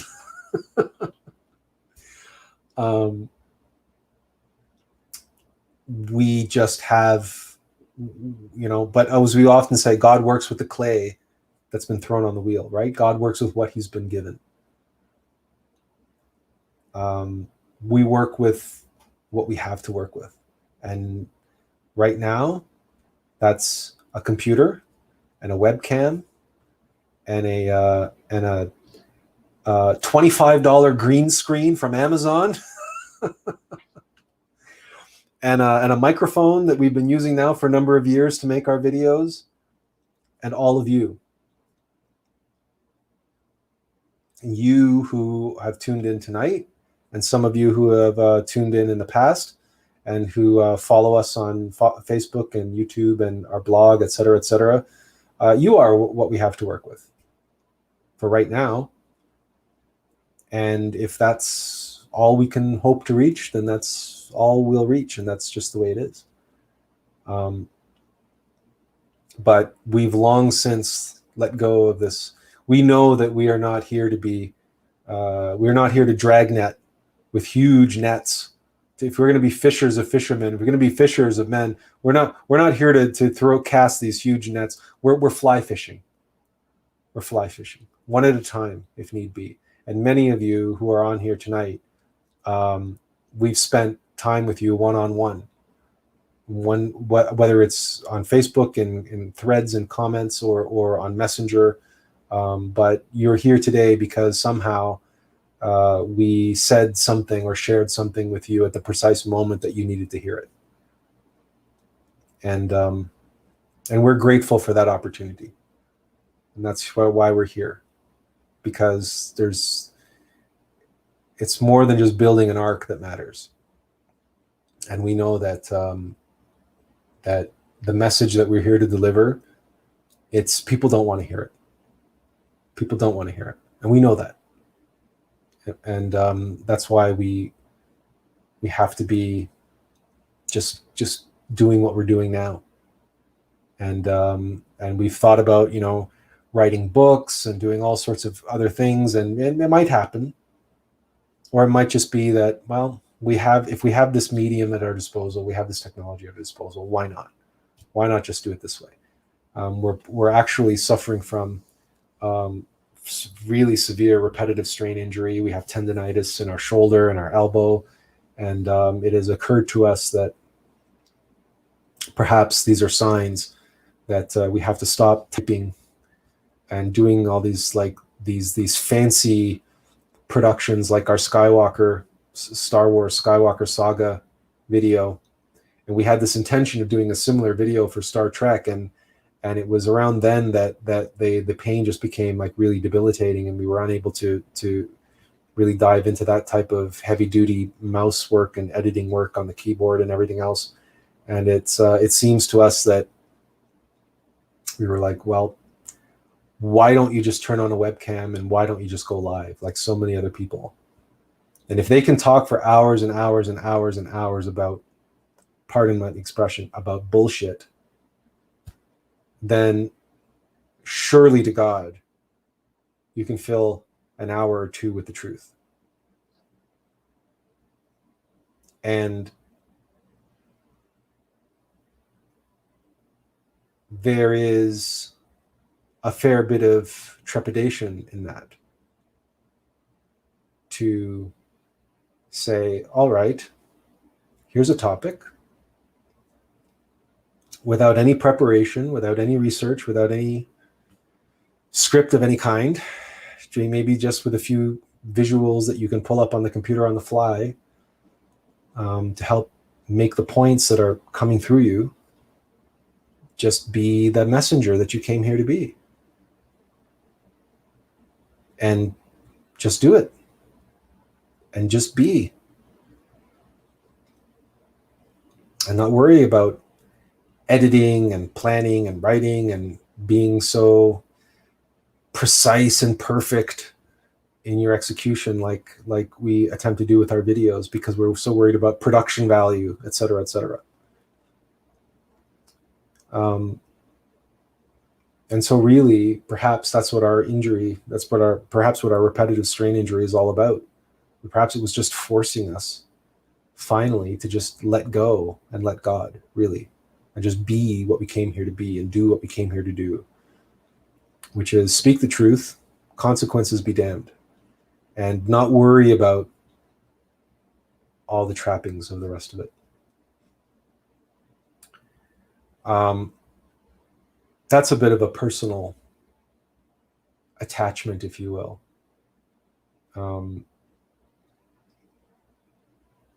It's a testimony, I guess, because we share that with you again, so that you recognize we're only human. Like all messengers, we don't walk on water. We suffer, and we have our own hurdles to go over, and that's the way it needs to be. Anything that's worth doing, what we came here to do, what you came here to do,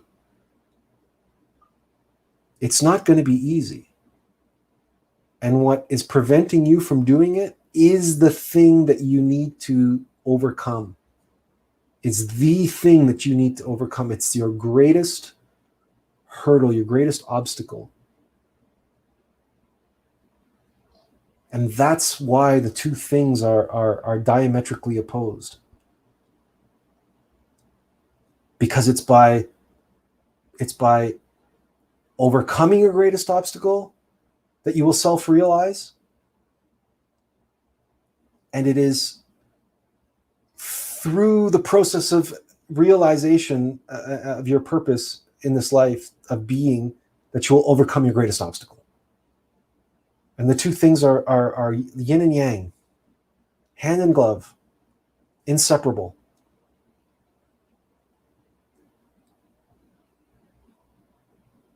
And there's a reason why we called our channel and our Facebook page Attlas Information. So that we can take this journey together. You're not witnessing some sort of master here. You're not. We talked today about to our brother Ryu Kami about projecting in the astral plane and whatnot and so forth. Do you think that's easy for us? Do you think we remember our dreams? Do you think we're in control of our dreams?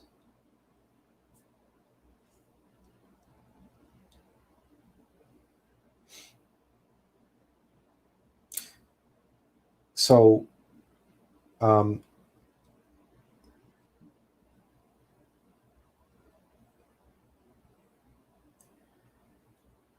having said all that, we've come a long way.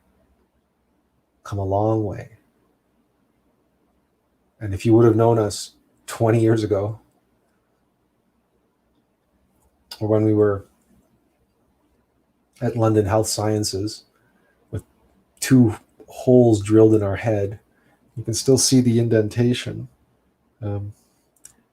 Indentation of one of the holes. There's the only thing between our brain and the world is a little piece of skin, and bundles of cables coming out of the back of our skull plugged into the wall. And they were inducing seizures. They were testing, and they said, oh, well, we can cut out a quarter of your brain and give you 50-50 chances of curing your epilepsy.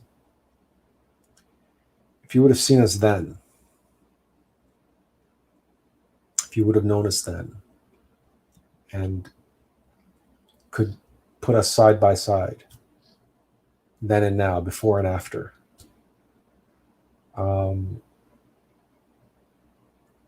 you might not believe we were the same person. Luckily, we have the scars, to prove it. we are marked. We are marked so that it's the same person. It's not every day that somebody would go and get a hole drilled in their head just to try to pretend to be someone else. No, that doesn't happen. So with that, we look forward to Friday. That'll be our next live stream. As I said, we will post a preview of some sort sometime tomorrow in advance of that, so you know what we're going to be discussing. And we hope that this discussion of the culture wars was helpful to you in terms of understanding the esoteric nature of what's really going on and how it relates to other elements of spirituality of your path, and how it relates to you, and how you can see within yourself the dangers of falling into identification and attachment and idolatry, and how we will be challenged. You will be challenged. If not yet, you will be. things that you're passionate about, things that you hold dear, will be coming under attack. Nothing, absolutely nothing, is spared in a Kali Yuga. Mother Nature, mechanical nature, doesn't have any compassion for when it comes to entropy, when it comes to death. Everything dies. Everything dies. No exceptions. So if you haven't felt those pressures yet, you will. And it is important that you don't fall into the same trap. All right, so here's a good question. How can we prepare ourselves for what's to come? Well, we can learn from other people's mistakes.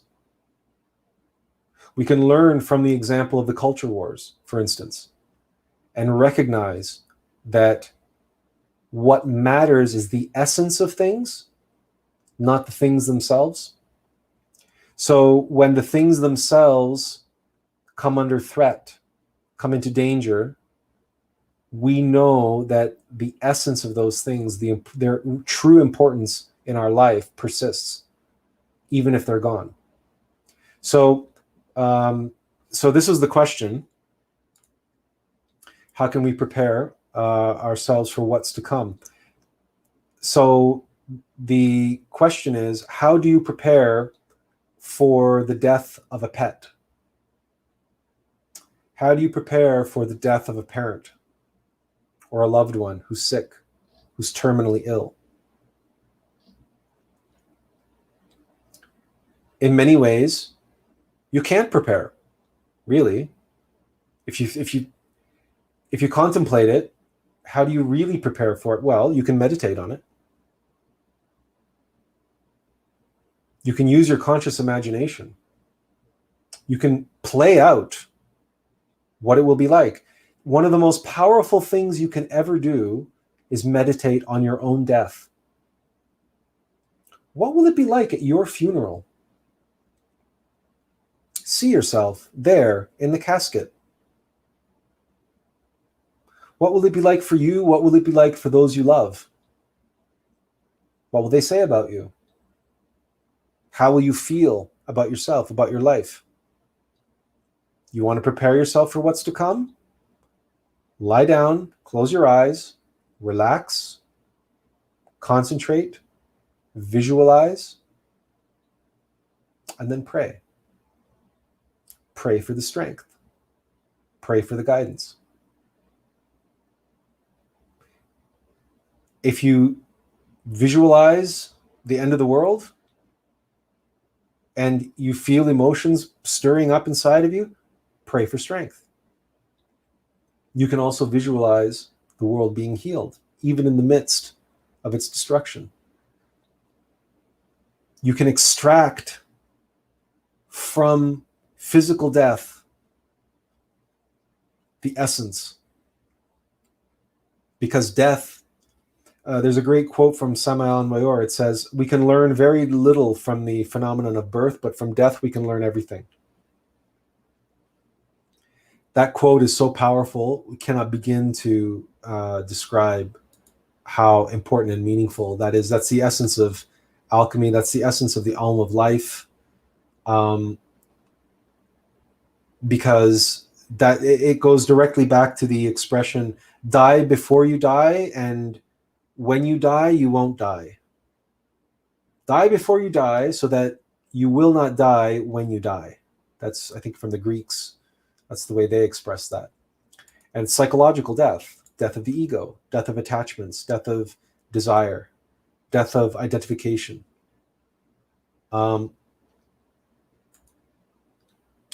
We have an article that might help. Well, certainly we have a number of articles that might help. One of them is, of course, we've referenced this one before. That's O Divine Mother, Here Art Thou. Because we can share with you, and we just shared the link in the chat.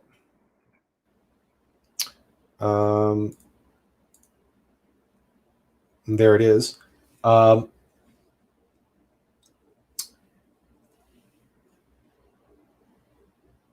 In this article, we describe our personal testimony of the death of our biological mother and her bout with cancer, which was intense, but brief. And in mercy, it was brief, even though it was very intense. But if you want to know the details, we unabashedly share our testimony of the significance of that turn of events. And though it was something none of us were prepared for, none of us,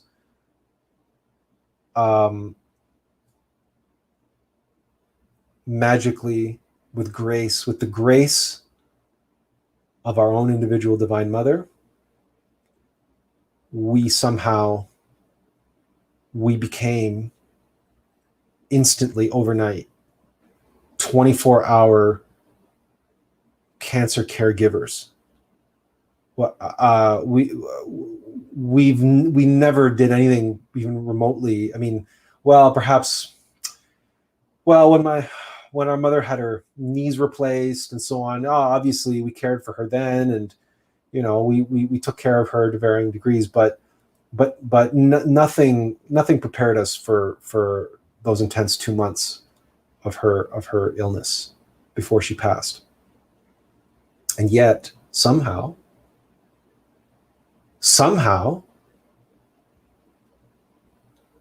everything that we needed to do, we did, and everything that we needed to say, we said, and everything that she needed to hear, we spoke.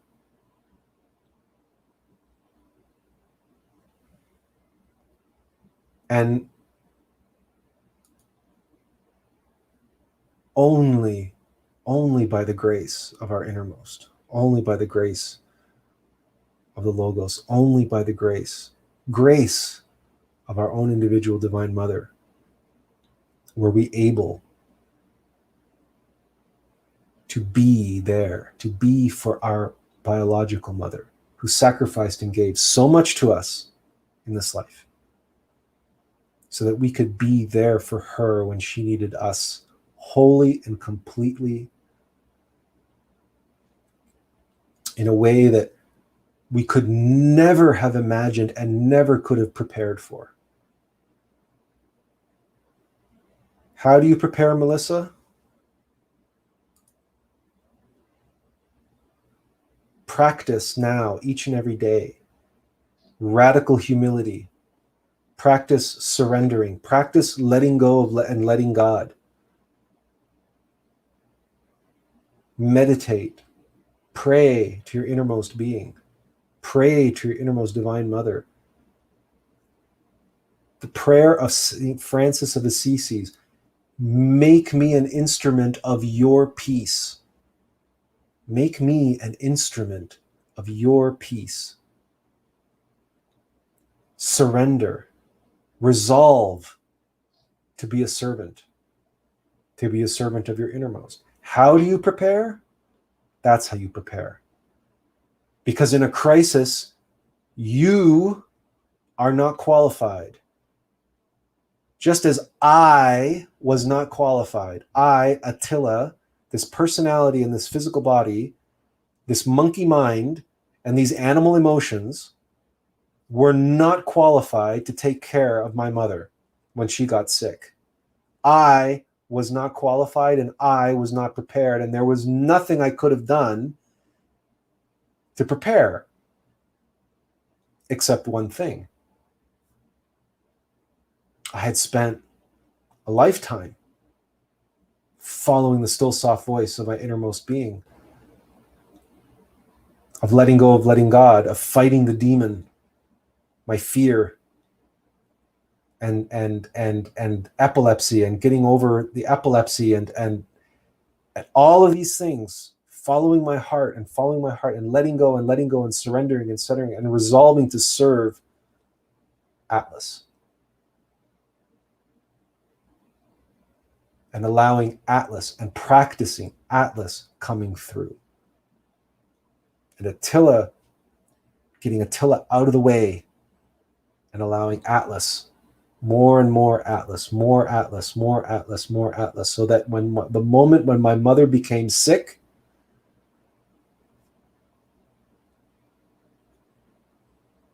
for 2 months, it was just unconditional mercy, unconditional compassion, and no sleep, nothing,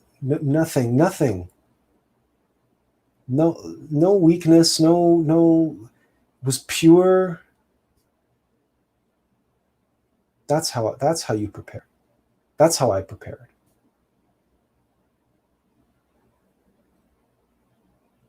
And that's the only way to prepare in the Kali Yuga. To learn how to let go and let God now. You know, there's an expression, if you can't be happy where you are now, you'll never be happy anywhere. If you can't be happy with what you have now, you will never be happy by accumulating anything. Same thing holds true. If you cannot learn how to be now when everything is normal and everything is at peace and everything is at rest, you will not be able to be when the world is crumbling around you and falling around you. How will you be able to be in the eye of the storm if you don't learn how to be here and now when there is no storm?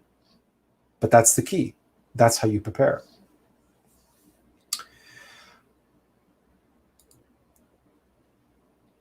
There is another article that will help, and that's this one.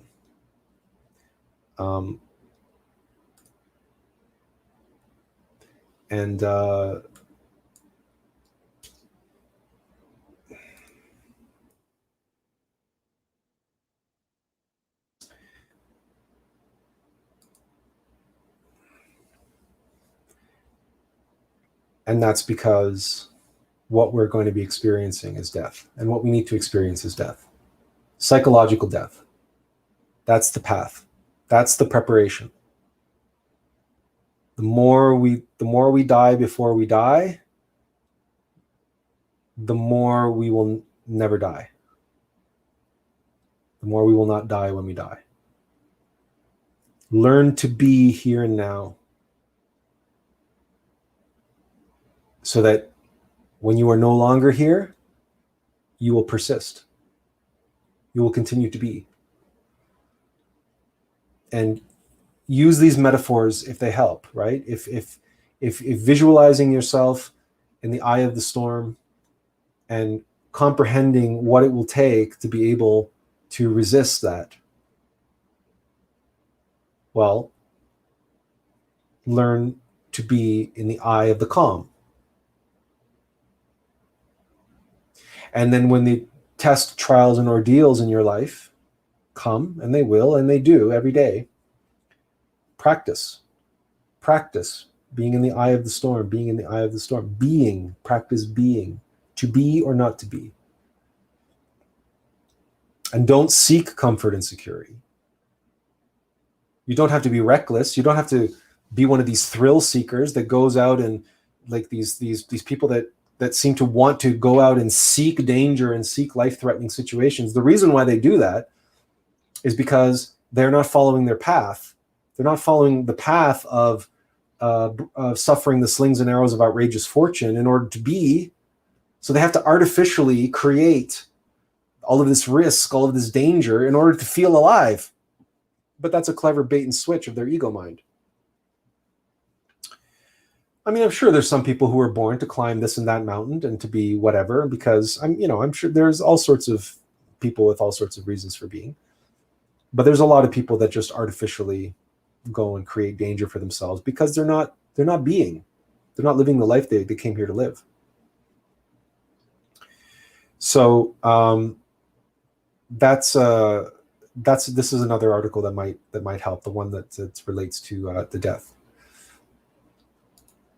And recognize that preparation is that you will never be, you, Melissa, or me, Attila, we will never be qualified, right? Mozart didn't write his music. Beethoven didn't write his symphonies. Leonardo da Vinci didn't paint the Mona Lisa, right? He physically did the movements. Mozart physically wrote down the notes. Beethoven suffered tremendously writing down his notes. You couldn't hear them being played. He had to. Beethoven famously cut the legs off of his piano, put it on the floor, then put his head down on the floor and banged on the keys with all of his strength, like with a hammer, so he could feel some sort of vibration. He could get some sort of sense of the different notes, what it might sound like.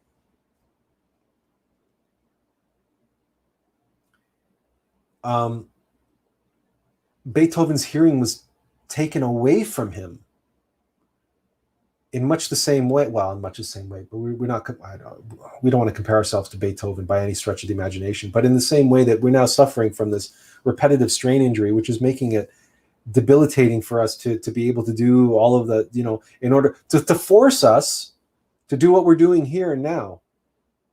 No keyboard, no mouse, no nothing, just a camera and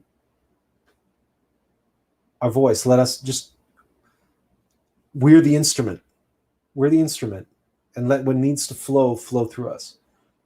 But I am not qualified. There's no way for me to prepare. I could go and read every lecture on glorian.org. I could read every one of Master Samael books cover to cover 5 times over. I would still not be qualified.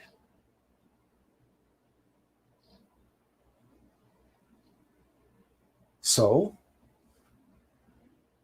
that's why we focus on what we focus on. We focus on helping people see the traps and the pitfalls and the tricks and the lies and the false teachings and the half-truths and all of the traps that are laid out before them to ensnare them and pull them off of their path, pull them into the weeds and into the swamp, and pull them off of the mountain down into the crevasse, into the abyss.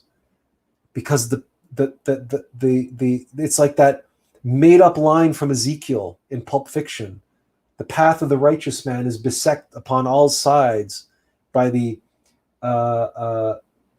villainy, the iniquity of the villains, and the villainy of evil men, or something like that. But blessed is he who in the name of righteousness is shepherded through the valley of darkness, for he is truly his brother's keeper and the finder of lost children. And I will strike down with great something in furious anger for those who poison and destroy my brothers. And you will know my name is the Lord when I lay my vengeance upon thee, or something like that. Anyway, that's from Pulp Fiction. It's a made-up line from Ezekiel. It doesn't actually exist in the Bible. Tarantino made it up. But the point is, made up or not, the message is there. And as one who lives every day with a terrorist inside, constantly setting traps, constantly trying to pull us from the path, constantly trying to get us to give up or to not begin. We know the danger. We know the risks. And we know that I am not qualified.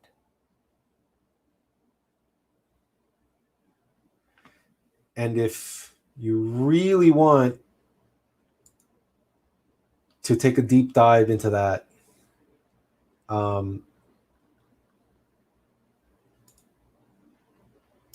then this article is for you. This is one of the first articles that we wrote, actually, because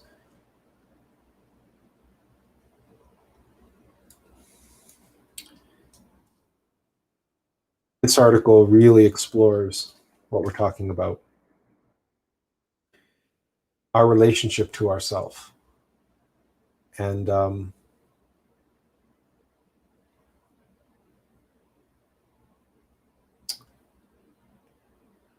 well,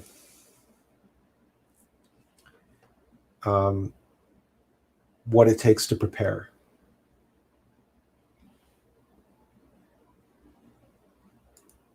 What it takes to prepare is to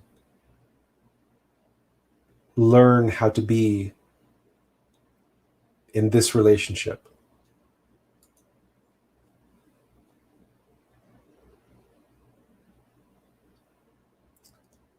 Learn how to be the there's another visualization here. If we can get to it, I'm sure it's here somewhere. We seem to recall putting it in here. Maybe it's a different meme. No, maybe see. This is how fallible we are. We have a terrible memory, by the way. Absolutely horrible. That's another reason why we live with our epilepsy affects the temporal lobe of the brain, which means that our monkey mind is absolutely horrible when it comes to remembering certain things. So it's like we can't memorize. I mean, sure, we memorize a handful of things here and there that we need to memorize, but we can't memorize like reams and reams and reams of scripture, and we can't regurgitate, endless things that other people have said, because what use is that? What good is that? That doesn't do anybody any good. It certainly doesn't do anybody any good in terms of being an example of how to be a messenger, how to let go and let God, and how to be the gauntlet, the glove on the right hand of God, how to be a servant for your higher innermost self. By just regurgitating what other people said? I mean, there is the preparation that prepares us for what is to come. Only those will survive. Forget those doomsday preppers with their bunkers and their 500,000 cans of Campbell soup and their 2 million rounds of ammunition and their 15 AR-15 rifles and all that nonsense, and their nuclear-proof bunkers and all that nonsense. They will not survive the Kali Yuga. Or if they do survive, they will fall into devolution. They will be with all those New Agers and the people out in their intentional communities in the jungle and in the forest who give themselves back to nature. Who are going to be eating their mushrooms and smoking their weed and doing their shamanism and doing their ayahuasca and falling into that trap, and they will be falling into devolution. They might survive, but they're not going to thrive. They're not going to be a member. They're not going to be chosen to seed the next humanity on this planet. They're going to be left there where they want it to be, off grid, in the jungle, isolated on an island, whatever. Oh yeah, and some of those millionaires and billionaires and whatever will have their island, and they'll have their whatever on their island, and they're going to have their bunker and their whatever. So there's a few people like that who might survive, but they're not going to thrive. Because in order to seed the next humanity on this planet, in order to prepare yourself for what's to come, you have to be a true human being. And in order to be a true human being, we must first recognize that this body, this mind, this heart, this personality, this is basically a character in a massively multiplayer online video game. This face that you see, this voice that you hear, this personality is just a character. It's just a persona. We have had many. Attlas has had many. There's nothing special about what you see and about what you hear here. What's special, if anything, is what's coming through. So how do you prepare? You prepare by recognizing that. Who is your innermost player? If you're the character, and this is the game, and we're in the end game, and we're coming up to the final boss, how do you prepare? By recognizing it's the player who needs to play the game, not you, not me. It's our player who's here playing the game. So the more we learn how to get ourselves out of the way of our innermost player, the more we will succeed. Maybe not in the ways that we want to succeed, but in the ways that will fulfill us, truly fulfill us in ways that no fulfillment of desire can ever fulfill us. No fulfillment of desire can ever satisfy us. But the self-actualization of our deepest longings of being, the only person who's qualified to do that is the being, our being. And that's what it means to be. It's actually very simple when you boil it all down. But it's unfortunately too simple to state because it seems so trite. Even the statement to be or not to be, that is the question.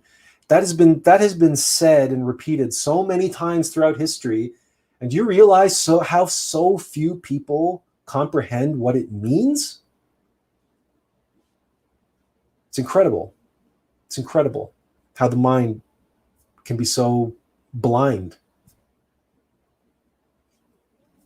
We hope that helps, Melissa, answer your question. But that's, if not, by all means, follow it up with one, or let's call it a night, because it's been 3 hours, brothers and sisters. And I thank you all for your patience and your attention and your participation.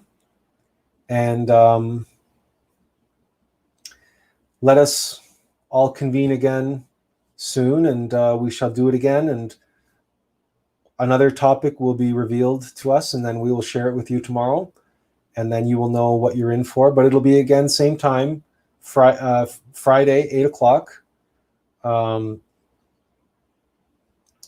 We may go to more nights, or we might choose any different time. We might choose to do something during the day. We don't know. It all depends on, we may have to do kind of a poll or something and find out what times are good for people. And we might do something in the middle of the day during the week. Again, we're not planning any of this out. I'm really trying to practice what I preach here, and I'm not planning ahead. I have no strategy. I have no goal in mind. Just really, I'm just following the guidance of Attlas here. So it's really, Attlas is in the driver's seat, and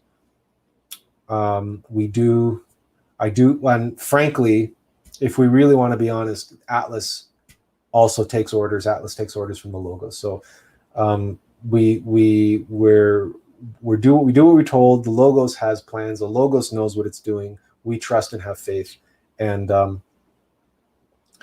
we'll take it from there. And we hope to see you again soon, in a couple days, 8 o'clock on Friday. And until then, we bid you inferential peace. We have to get this into the frame. Thank you, and if there's no other questions, we'll say good night.